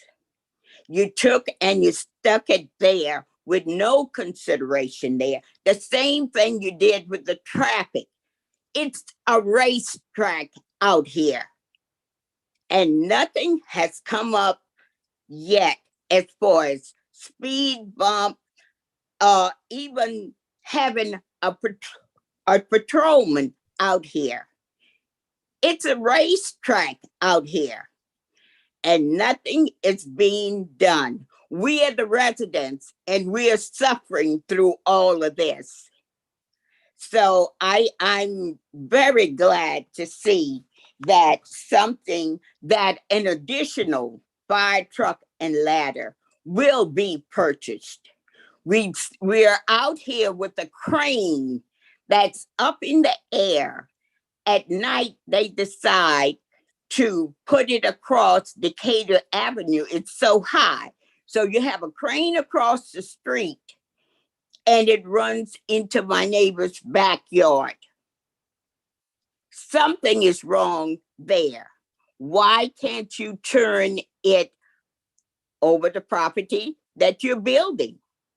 You want to save the property, but if something should happen, it's okay to fall on the residents in their houses.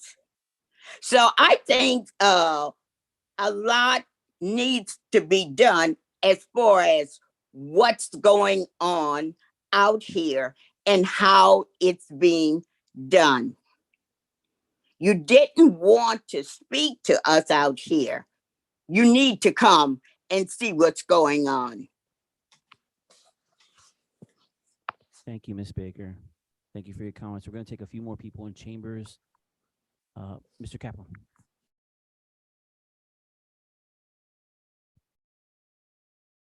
Thank you, Council. Keith Kaplan, Teaneck resident. In Appendix 1 of our charter, it lists procedures for appointments by the council. Under the notice section, it says that the clerk shall send notices to any applicant and that they shall have in the notice an indication that they may hold such an interview in public. When I received the notice for an application I had submitted to a statutory board, it was deficient and did not contain that notice. When I requested such a public session, I was told that would not be possible. Members of statutory boards have a profound impact on our community. They write the master plan, they vote on applications for homes that are next to you. Previous councils, when applicants to advisory and statutory boards appeared, the entire council interviewed those people. Last week, a subcommittee of the mayor, deputy mayor G, and Councilwoman Goldberg sat 16 individuals down for 5-minute speed dating and had a Zoom session outside the public eye. The subcommittee decided if applicants merited to be heard by the council. That answer is no. What happened to openness? What happened to transparency? What happened to operating as a body of the whole? One could be forgiven if they find it hard to square the fact that the same people sitting before me campaigned on a platform to be open to the public and transparent, but instead chose to use subcommittees for such important work. We were told it was going to be a new day. Politicians campaign in poetry, they govern in prose. And I have to tell you, I have some questions. Interviews supposed to be an opportunity to have voices articulating opposite views at both ends of a spectrum. How could anyone claim a subcommittee process did that? Councilwoman Goldberg, who has a history of acting inappropriately at times, during the campaign, she employed a Trump-esque tactic comparing me to Mitch McConnell. If Councilwoman Goldberg truly wanted to provide a legitimate interview, it begs belief that she'd use the opportunity to repeatedly call me Mitch throughout the call. I certainly don't want to make it about me because it's not.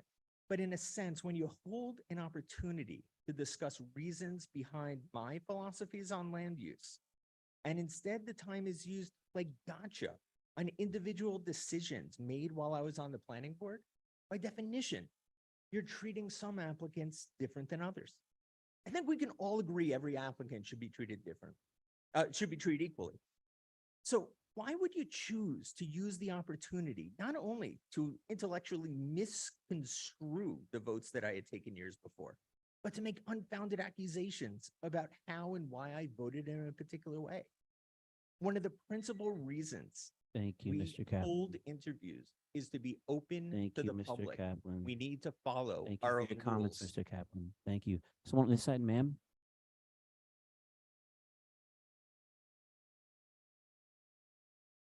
My concern, I've been here a couple of times.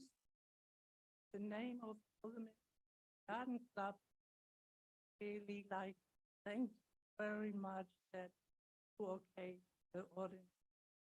Includes the fund, our greenhouse. We have been working on it for so many years and it's finally coming to fruition. So once again, we are so happy. Finally, we can move on to the next phase. Thank you very much. Thank you, ma'am. The gentleman in the back corner.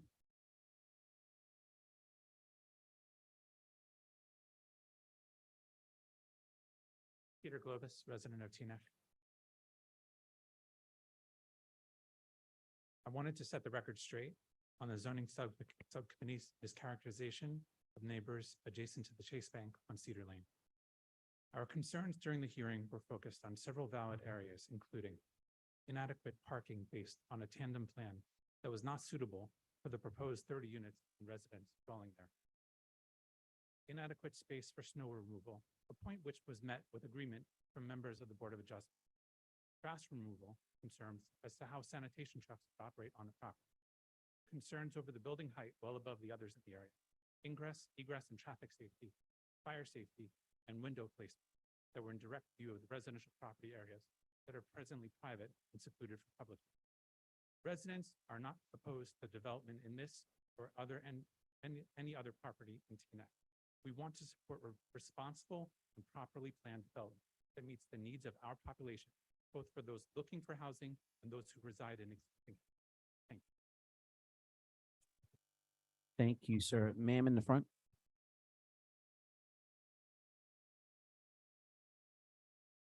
Good evening, Council. I'm Hildy Dillon. Tonight I'm speaking on behalf of One Town, One Vote. We're really thankful for the development forum that's coming up on June 28th. We're really looking forward to it. As you heard from my co-resident Paula, a lot of people don't know about this meeting and they don't know what's going to be on the agenda. It's only 2 weeks away. So we really call upon you, even tonight, after we have our chance to speak, that you tell us what's planned for the agenda and who's going to speak. We've heard various things, but we don't know for sure. Okay, one of the things that we've heard is that it will be focused on Stop and Shop redevelopment project, and that Crossroads, the development company that the previous council engaged, will be speaking and describing their proposed plan. What would help us as residents to understand and to walk into this meeting prepared is to understand really the process in which Crossroads was selected as the developer for the project, and the amount in which the public was engaged in the past to help you make that decision. And were other developers invited to propose plans for the project? And if they were not accepted, why were they not accepted? Why is there only one developer on the panel for the 28th, if that is indeed the agenda? And are the members of the council open to other ideas for the area? These are things that would help us prepare ourselves and our questions so none of us are wasting our time. It's been mentioned here tonight several times that the master plan public kickoff is this Wednesday, June 14th, and I hope everybody will be there. I will be representing the Township Environmental Commission on the master plan steering committee. The master plan addresses land use issues that include suitable locations for commercial, housing, and mixed-use development, and locations where the city should increase density or seek to limit development.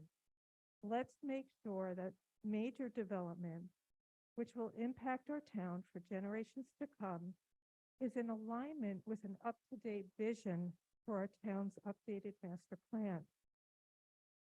Again, I'm not speaking tonight for the Environmental Commission or the Master Plan Steering Committee. I'm speaking on behalf of co-residents that represent ourselves, one town, one vote.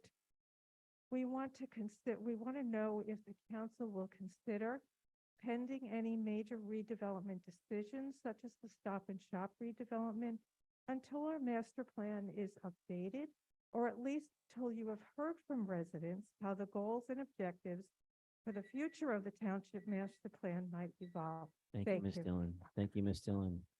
Someone on this side, Mr. Schwartz? Thank you, Mr. Mayor. Ronald Schwartz, 698 Larch Avenue, Teaneck. I'm also speaking tonight as representative of One Town, One Vote. We are very happy and gratified that the council has agreed to our request to have this public forum, this town hall on the massive development being planned for the Stop and Shop, American Legion Drive, Beverly Road areas. It's a significant development which will impact this town for decades to come. And I support the comments that have been made earlier by my colleagues from One Town, One Vote, that this forum has not been advertised enough.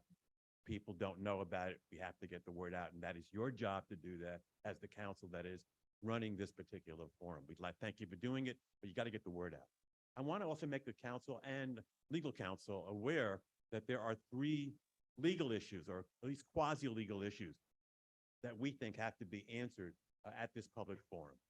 There are many people in this town that feel that the original designation done by the prior council designating this area as an area in need of redevelopment was improperly, inappropriately done by the prior council prior to the election. We feel that it was done in secret. We feel that it was not sufficient public input, and we feel that the grounds that were alleged by the planner in the investigation were totally bogus. So the first question that One Town, One Vote is raising, which we'd like answered, is can the prior designation done by a prior council of the AINR be revoked? We believe that it can. We would ask council and legal counsel, welcoming Scott Steinman also, to look at the case of Housing Authority of Hoboken versus Siegel. That's at 112 NJ Super 359, an appellate division case from 1970, which dealt with a blight designation by the city of Hoboken, not far from here. There, the appellate division said, and I'm quoting, "Therefore, even though an area is declared blighted, the municipality may decide at a future date to drop the project. If dropped, the owners, although they may suffer pecuniary loss, are without remedy." Also citing Wilson versus Long Branch at the Supreme Court of New Jersey for that proposition. So if you can actually legally drop this project, it would seem to me that you could revoke your prior designation of AINR, at least until such time as the final redevelopment plan has been approved by this council. As you know, the statutes require a final redevelopment plan to be approved by you. Secondly, is the town bound to accept the development plan being proposed now by Crossroads due to the settlement agreement that was entered into between this council and Stop and Shop and other parties in the Stop and Shop case? Or can it solicit other proposals? My review of the settlement agreement is confusing in this regard. Thank you, Mr. Schwartz. Okay, all right. Thank you, sir. Talk more about it We later. appreciate your comments. Mr. Rose.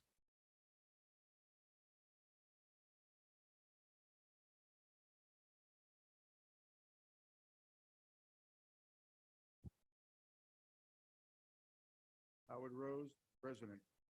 I'm going to talk a bit about the master plan. I'm not going to read all these documents, I'm going to mention a couple of them so you understand what's going to be going on with the master. 2007 master plan. Helped write it. Good document. It needs to change. Teaneck Bicycle and Pedestrian Master Plan, just as thick.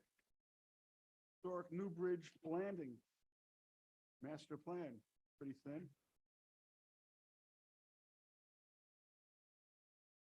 Master Plan Reexamination Plan, pretty thin, but a lot of information nevertheless.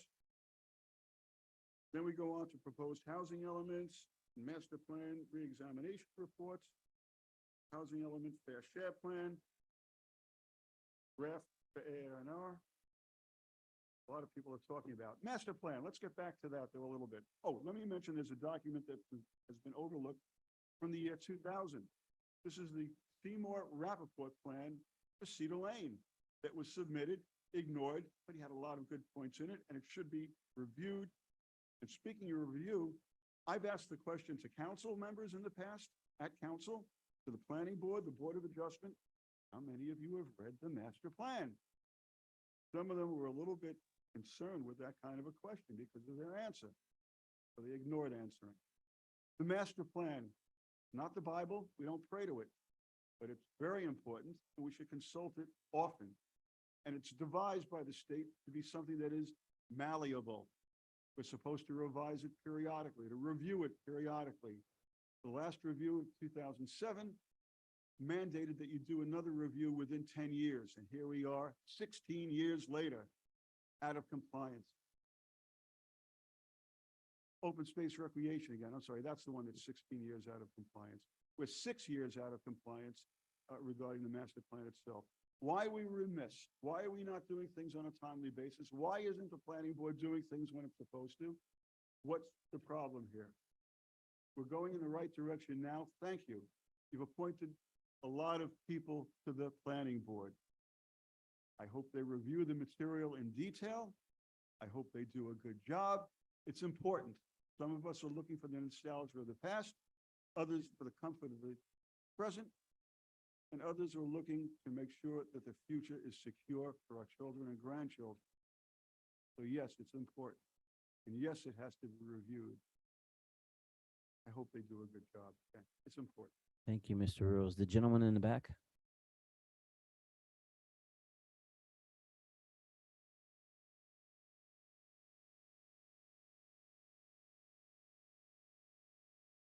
Evening, Jeff Cantwitz, President of Teaneck, and I'll reserve a minute of my time. I'm sorry, Jeffrey Cantwitz, resident of Teaneck, 158 Merrison. I'm going to reserve one of my three to respond if you have any comments after I'm. Many of you have commented about cornerstone democracy, transparency, diversity. And I want to clarify that the Globus about the zoning sub. First of all, I didn't see the addendum that was put out tonight unless that was the subcommittee report of June 2nd. I don't know if there is an additional report. If there is, it hasn't been presented all day. But secondly, I want to set the record straight. Aside from the issues Mr. Globus commented on about what was said at the meeting, I want to update you. There was quite a bit of communication, emails between myself and other neighbor members with the owner of the development. Obviously, this was not communicated to the zoning subcommittee, which from its notes spoke only to the owner. And in fact, after many emails back and forth trying to set a meeting, we did have a Zoom meeting, a very productive Zoom meeting last week. We were trying to do it before the subcommittee meeting. It didn't happen, but we did meet last week by Zoom. And in fact, we're expected to meet in continuation. Obviously, the zoning subcommittee. Mr. Cantwitz, I'm sorry to interrupt you, sir. Just try to speak a little more into the microphone. Sorry. Some trouble hearing you up on the dais and on Okay. Zoom. We want to make sure that the record gets Want everything that to you're start saying. over because I'll be fast. Okay, no, that's right. I paused your time though, whenever you're ready. Oh, excuse me? I paused your time. Thank so you very whenever you're much. ready. I'm not going to repeat what Mr. Globus said about what was in the zoning board meetings. You can read your minutes yourself for the Zoom of that. But there were substantive issues. And in fact, I, as referenced in your zoning committee, subcommittee, as a zoning attorney, raised substantive questions of your witnesses. But more importantly, we and the developer have spoken. That was not reflected in your zoning subcommittee report of June 2nd. There were discussions. It was a substantive Zoom meeting last week. We are scheduled to meet further in discussing how and what might be done or what might be considered. So I want the record to be clear that the zoning subcommittee report that you received is not fully complete as to what is going on, number one. Number two, I'd request the report that Mr. Schwartz, Councilman Schwartz mentioned as far as a zoning subcommittee report that's been produced. If I need to make an Oprah request, I'll do so, but there was something mentioned about a report that has been produced, not transparent, not available to us to consider, nor to other members. We're impacted by it. Members of that area are impacted, so I point that out to you. That's what I have to say, and as I said, I reserve a minute of rebuttal to respond to any comments you may make after hearing these comments. Thank you. Thank you, sir. We respond at the end of Good and Welfare. Ms. Kagan. Oh, wait, no, did you speak during Good and Welfare or during the public hearing for the ordinances? I don't know. Oh, I'm sorry. I can't call on you think again. the No, lady on I'm the sorry. screen But I will was be quiet. here because she spoke during public hearing ordinances, but I'll be here after the meeting if you want to talk. All right, because transparency is important. Agreed, agreed. Anyone else in chambers? Anyone else in chambers want to speak? Doug, is there anyone on Zoom? Yes, here we are. I have Michelle White. Whenever you're ready, please unmute. Good evening, everybody, and thank you very much for this opportunity. I am part of the TNEC Pride Planning Committee that put together a number of events for TNEC during this Pride Month. And I would like to thank our mayor and our town manager and all of our town employees and our council members who contributed to a very, very successful Pride Day and flag raising, to our Commissioner Zor. And I am grateful for an opportunity to witness the narrative of TNEC being realized, where it is a place of welcome and a place of appreciation for everybody. So we had a wonderful Pride event, and I'm grateful to all of you for your contributions to our houses of worship and for the committee members and also the residents of TNEC. Thank you all very much. Have a good night. Thank you, Reverend. Doug, is there anyone else on Zoom? No one on Zoom. Dr. Powers.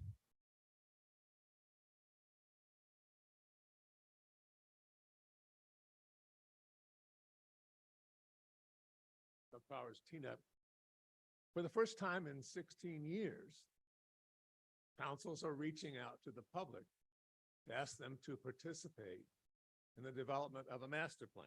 The last time we had a master plan, Mr. Katz may remember, he abstained actually from the 2007 version. But everybody else supported it eventually, but it took many meetings in February, particularly of 2017, to have us develop the 21 separate entities of goals and objectives that constitute element one of the state's required portion of every master plan. And we have 21 quite extraordinary statements, understanding the relationship between residential communities, retail communities, multifamily communities. Those are all well laid out. Tomorrow night, I'm hoping that everybody who comes to that meeting, and as I understand it, you're only going to be entertaining people who actually come to the auditorium, will have read those 21 statements. Do they in fact represent what it is that TNEC wants to be going forward? Every time we have looked in the last 14 years at any kind of reexamination of the master plan, we have restated those exact words. Are they the words we want now?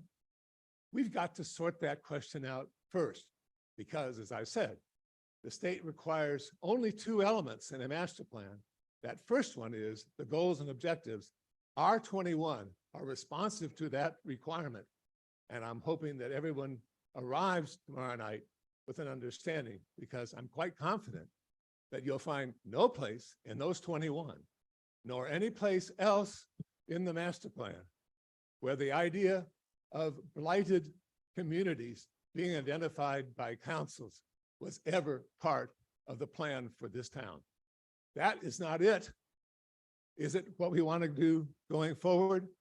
That needs to be almost certainly very clearly clarified in the development of the master plan that you folks develop.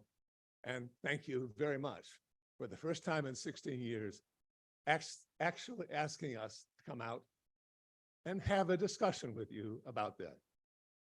Thank you, Dr. Powers. Ma'am?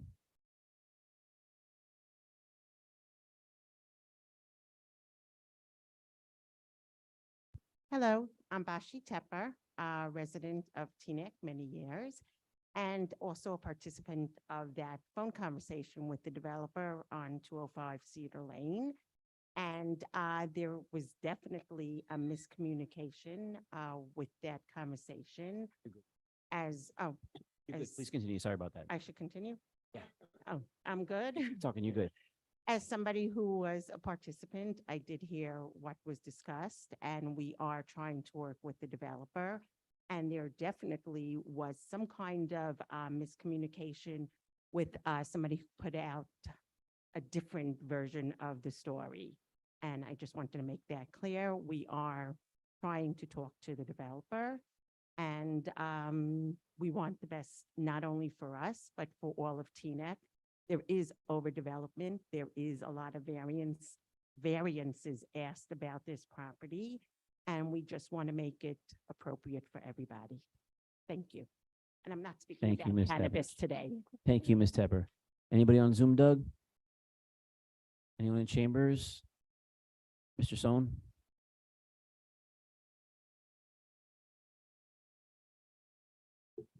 Boy, we're coming up to the end of June. It's about the 180-day mark since we had a new council take effect.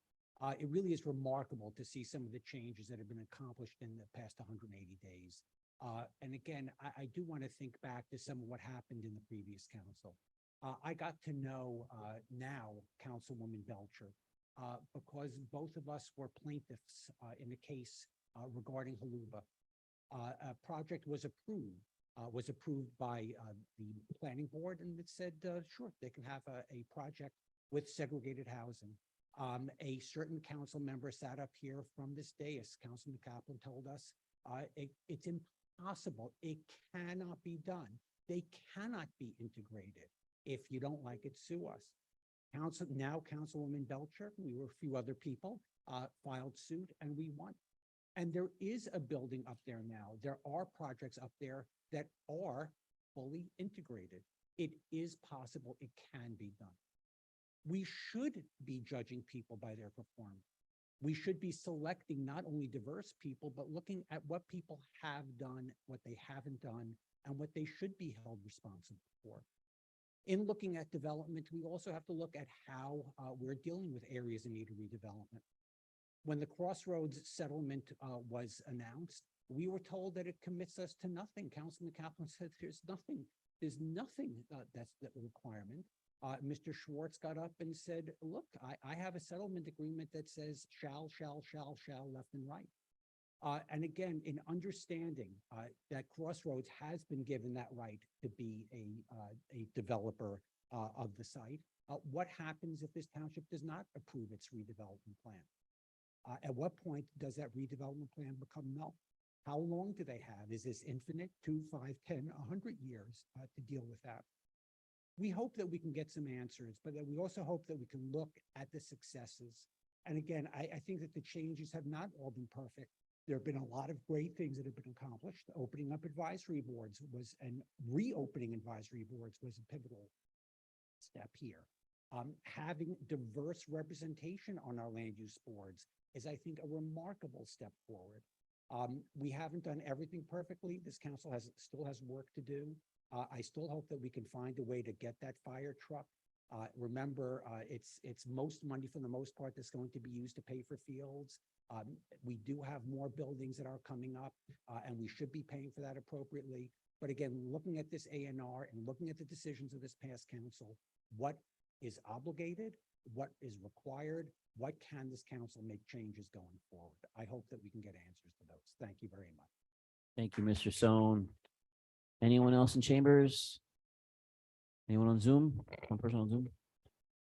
Bringing in Emma Horowitz.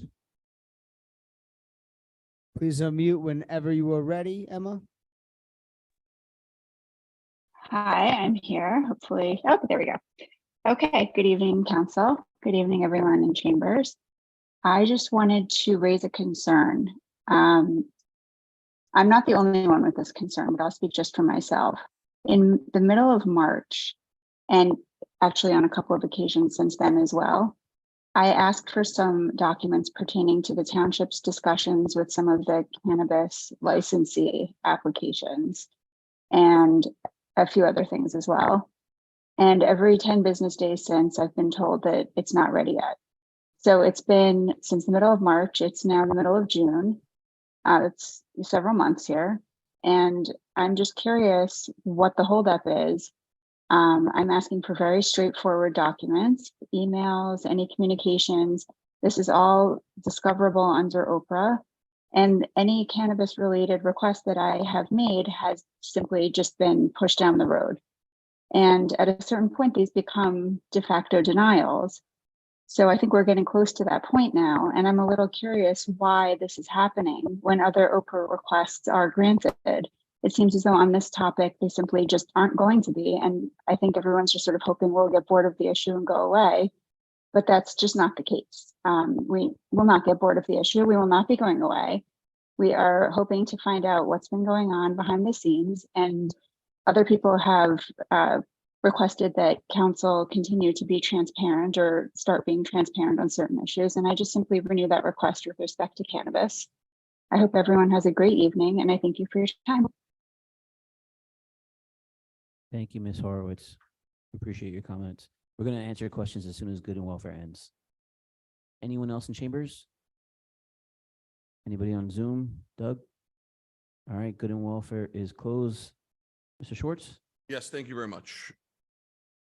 A few quick responses. Just to Ms. Baker, not sure if your comments were prepared before the manager discussed the stop sign. That's very good progress on stopping any speeding in front of her house, so I appreciate that. Also, just for clarity, there is no the fire engine is we're not taking away any fire protection. This is a matter of replacing existing vehicles. As it relates to 205 Cedar Lane, the committee met on Friday, June 2nd. I believe any conversations you had with the developer, which sound positive, took place after that date. I think I saw an email that was sent to another councilman right beforehand that discussed something that took place last week. So in response to your request for that report, it's available in the packets. It's also available on the website. It's page 17 on tonight's meeting packet. It's yes. Sir, There's please, no we can't there's no other shout report. from the That's the only audience. I'm that's sorry, there's sir. no other report. That's the only thing. So everything written was what we were advised of at that time. I'm really happy to hear that you're speaking so we can come up with a project that protects any neighbors in the rear and also helps revitalize Cedar Lane. Ms. Kagan, a lot of our almost all our developments are built and are completely contrary. The facts on the ground are contrary to almost every single comment you made. I don't know what towns. Ma'am, please, we can't shout from the audience. ma'am. I didn't Please. yell Please, ma'am, during your please. conversation, and I'd appreciate if you don't yell during mine. Our parking is at an all-time low. Our children going to schools is less than the Board of Ed predicted. There's virtually no traffic complaints. You finish? Please, please, please, please. as Mr. it Schwartz, the relates- floor is still yours. Ms. Kagan, please. Mr. Schwartz, the floor is still yours. Yes, if Ma'am, please. Ms. Kagan, please. Thank you, Ms. Kagan. Thank you, Ms. Kagan. Mr. Schwartz, sorry about that. The floor is still yours, Mr. Schwartz. I'm pretty sure values in town are an all-time high, so I don't think anything brought down any values. We've built buildings throughout town, hotels in the southeast to buildings in the northwest and northeast, so I'm very proud of what we've done. And I look forward to continued smart development. Mr. Rose, it was a pleasure writing the master plan with you in 2007. Fully agree and hope everyone reads it. And we look forward to starting tomorrow night's kickoff. There will be additional meetings. So whoever cannot make it tomorrow night, rest assured there will be additional meetings. I thank everyone for coming out tonight and look forward to our upcoming forums on American Legion Drive as well. Thank you. Thank you, Mr. Schwartz. Ms. Belcher? So my neighbors, this past weekend, many of you may have heard, had a yard sale. And this yard sale, surprisingly enough, was for a legal defense fund. And, you know, I kind of like imagine a Teaneck, or imagine a town where neighbors don't have to lawyer up and have yard sales to pay for attorneys. I think that's a good place to start.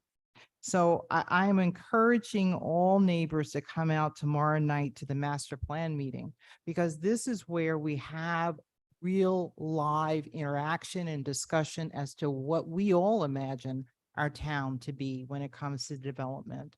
So one of the things that, and I thank Mr. Song for mentioning this, in the 6 months that I've been here and my other colleagues have been here, is the attempt to try to open up the township to hear the voices of our neighbors, hear the voices as to what you all we all want for our town. So I do encourage you to come out to that, also to come out for the Stop and Shop developers development workshop on June 28th.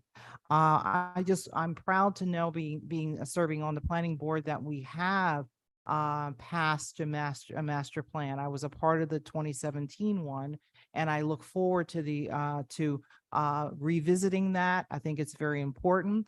I'm proud to know that the planning board just our past meeting passed the open space recreation plan. I think that was a monumental, and it will continue to be monumental in terms of dollars that our township will receive. So I here again, I just want to lastly say that there is a meeting, and I speak to my business owners here throughout the town on June 20th. Please avail yourself to that meeting, because of the fact that there will be the New Jersey Economic Development Authority there. And there are a lot of information about grants and things that will help our small businesses. I've asked our town manager if we could record it so that, you know, it could be a resource for our small businesses. So thank you all for coming out tonight, and please avail yourself to the Juneteenth events this weekend. Thank you. Thank you, Ms. Belcher. Ms. Organ?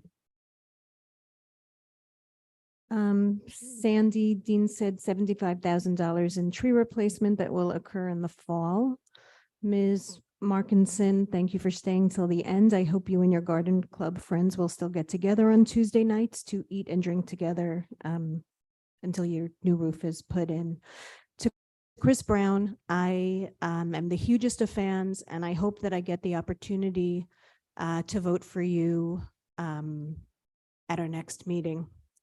I think you're talking about a different Beverly Road parking lot. The one that we're discussing is the one down by River Road. I'm so happy to hear that the culvert worked. It was a combination of our engineers and Trayvon Romeo, our head of DPW, and look forward to the grant for the tanks in Sagamore Park.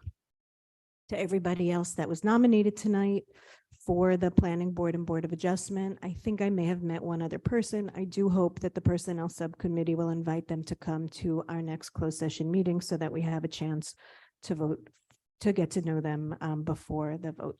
Thank you. Thank you, Ms. Organ. Ms. Goldberg? Thank you, Mr. Mayor. So first, I want to congratulate the Planning Board for finally passing the Open Space and Recreation Plan after 4 years.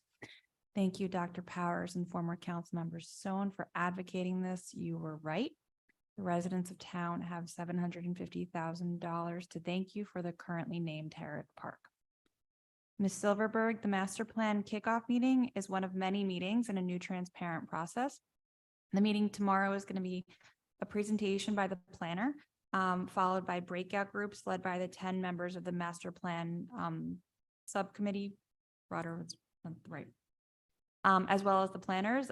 This is one of multiple meetings that will take place, as well as a new dedicated master plan website. Mr. Rose, I would be interested in reading some of those documents. I've read some of them. I haven't read all of them. Development's important in TNEC, and what development look like varies. How we develop TNEC can be done with forums, as we've done with community input, but we need to think and talk about what we do want. I look forward to hearing from residents at these forums on what their vision for TNEC is. Ms. Baker, Ms. Kagan, even though she left, Ms. Rogovan, Mr. Schwartz, thank you for coming in person today. It's important that as we develop, we do make sure that infrastructure is up to par for the influx of residents coming in. That's why tonight's vote for the fire ladder truck was so important.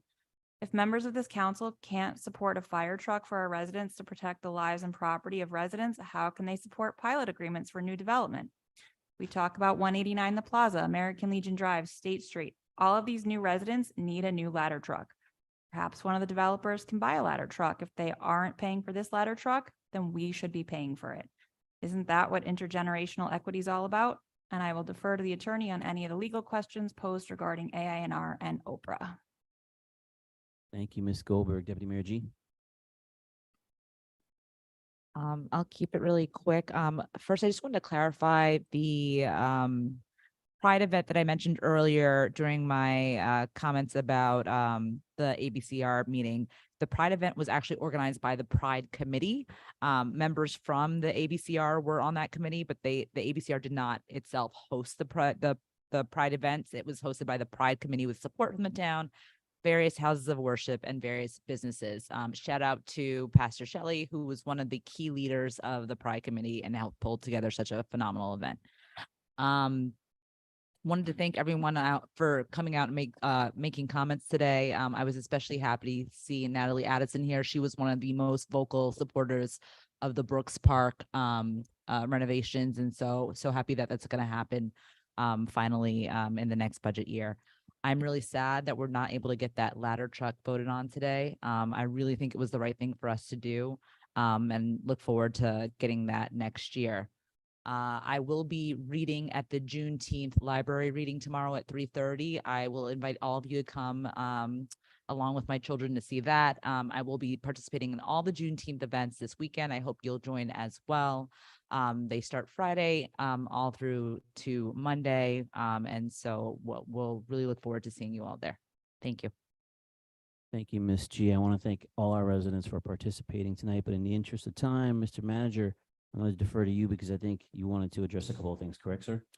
Just what Chris Brown had said, it's the wrong parking lot. It's the one at River and Beverly Road, and that we're going to be resurfacing. And again, we do have, we don't have it in hand yet, but we do have the grant that was awarded to us for the retention tank in Sagamore Park, and also another 300,000 plus for bioswales a little further north of Bell Avenue as well.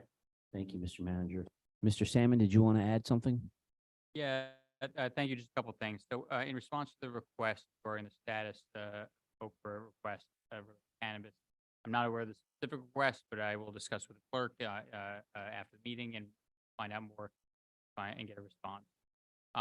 In response to some of the questions that were asked regarding Stop and Shop and Crossroads, there's some information I can provide a little bit now. Crossroads, by and through its affiliate companies, owns the relevant land in the redevelopment area and has certain rights to develop other portions of that area. The settlement agreement that was referred to binds the township to adopt a redevelopment plan that is consistent with the terms of the settlement agreement and concept plans that are attached. But we do have discretion as a redeveloper, and currently not yet been any designation. There were also, I think, questions as to timing, and I can tell you that the designation by resolution can be conditional, time limits, and other restrictions like that. Mr. Schwartz, if you could please provide me with the citations that you mentioned, Hoboken case, the Wilson case, after the meeting, I would appreciate it. I can tell you all that the status of the AINR is being reviewed in depth. The new redevelopment attorney, Mr. Ash. We are digging into all of this, and we hope and expect to be able to provide more detailed answers at the public event on. But I don't want to be too premature and go too in depth until I've had a chance. but we will have answers at that. That's all I have. Thank you. Thank you, Mr. Salmon. Our next order of business is the consent agenda, and all matters listed on the consent agenda are considered to be routine in nature by council and will be enacted by one motion. There will be no separate discussion of these items. If any discussion is desired by council, that particular item will be removed from the consent agenda and will be considered separately. Mr. Clerk, can you please read the amount of the bill list into the record?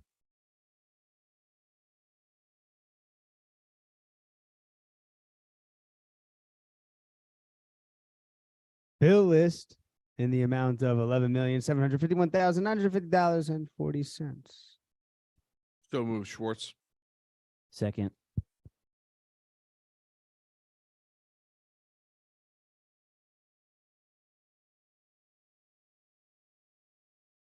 He made a motion. I seconded. Did we ask if anybody wanted to pull anything? I did, but nobody responded. I didn't hear the ask. I'm sorry. No, it's okay. I'd like to pull 175 and 183. And 175, I'd like to make a motion to table. Second. So she's tabling 175 and she's pulling 183 for discussion after we vote. We have to call, I'll amend that. I'll amend my motion. we have to call a roll on that, correct? Mr. Clerk, for tabling 175? There was a first from the councilman. Was that a second from you, Deputy Mayor, Councilman Schwartz? Yes. Councilman Schwartz, Yes. Councilman Belcher, Councilman Goldberg, Yes. Councilman Organ, Yes. Deputy Mayor Katz, Yes. Deputy Mayor G. Yes. Mayor Pagan. Yes, to tabling 175. And you wanted to poll Councilwoman 183, correct? Just for discussion, since our fire chief is sitting in the room so quietly in the corner doing all of his work like he does, Chief Birchtold, I was wondering, we're voting on the mutual aid plan for fire tonight. Can you just let us know which towns are involved in that mutual aid plan? Who do we service? Who comes to help us?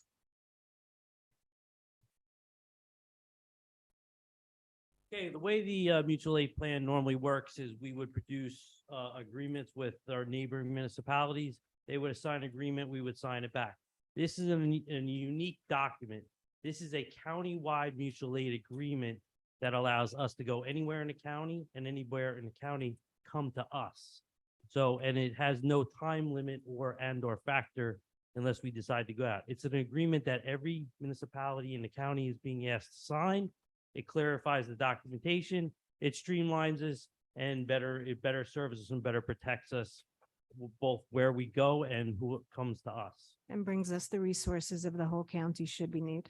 Correct. Okay. It also allows us then the county with this document to have inter-county agreements as well as interstate agreements.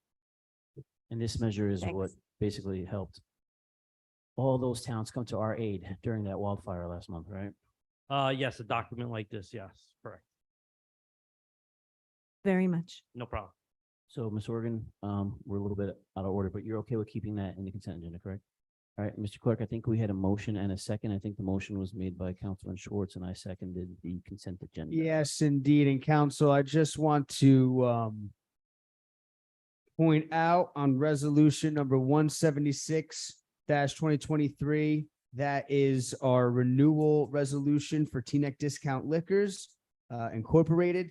There was a Scribner's error in the language of the resolution. Copy and paste got away from me and it has some improper information in there. So I want to read into the record for you all, for the public, what the correct language is supposed to be very briefly. Thank you, Mr. Clerk. It takes just a second. Take your time, sir.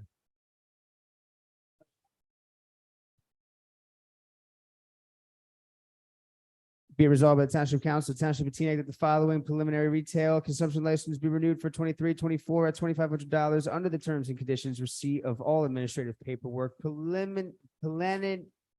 sorry, it's getting late.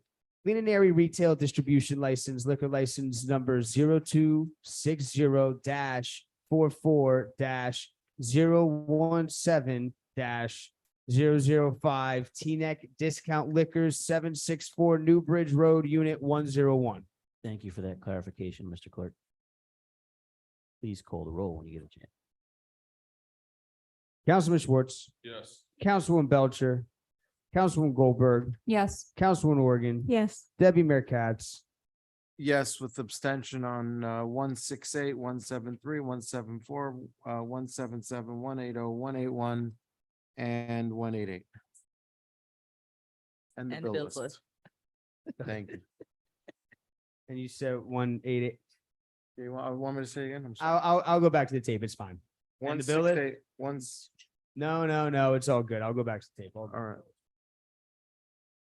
Nope, no confusion, please. Thank you. Yes. Sorry. Oh, wait, he's still calling the vote, right? I have to. Oh, okay. Mr. Clerk, however you want to handle that, sir. What, The $150 charge. do you have that bill number for me? It's the newspaper, right? 23.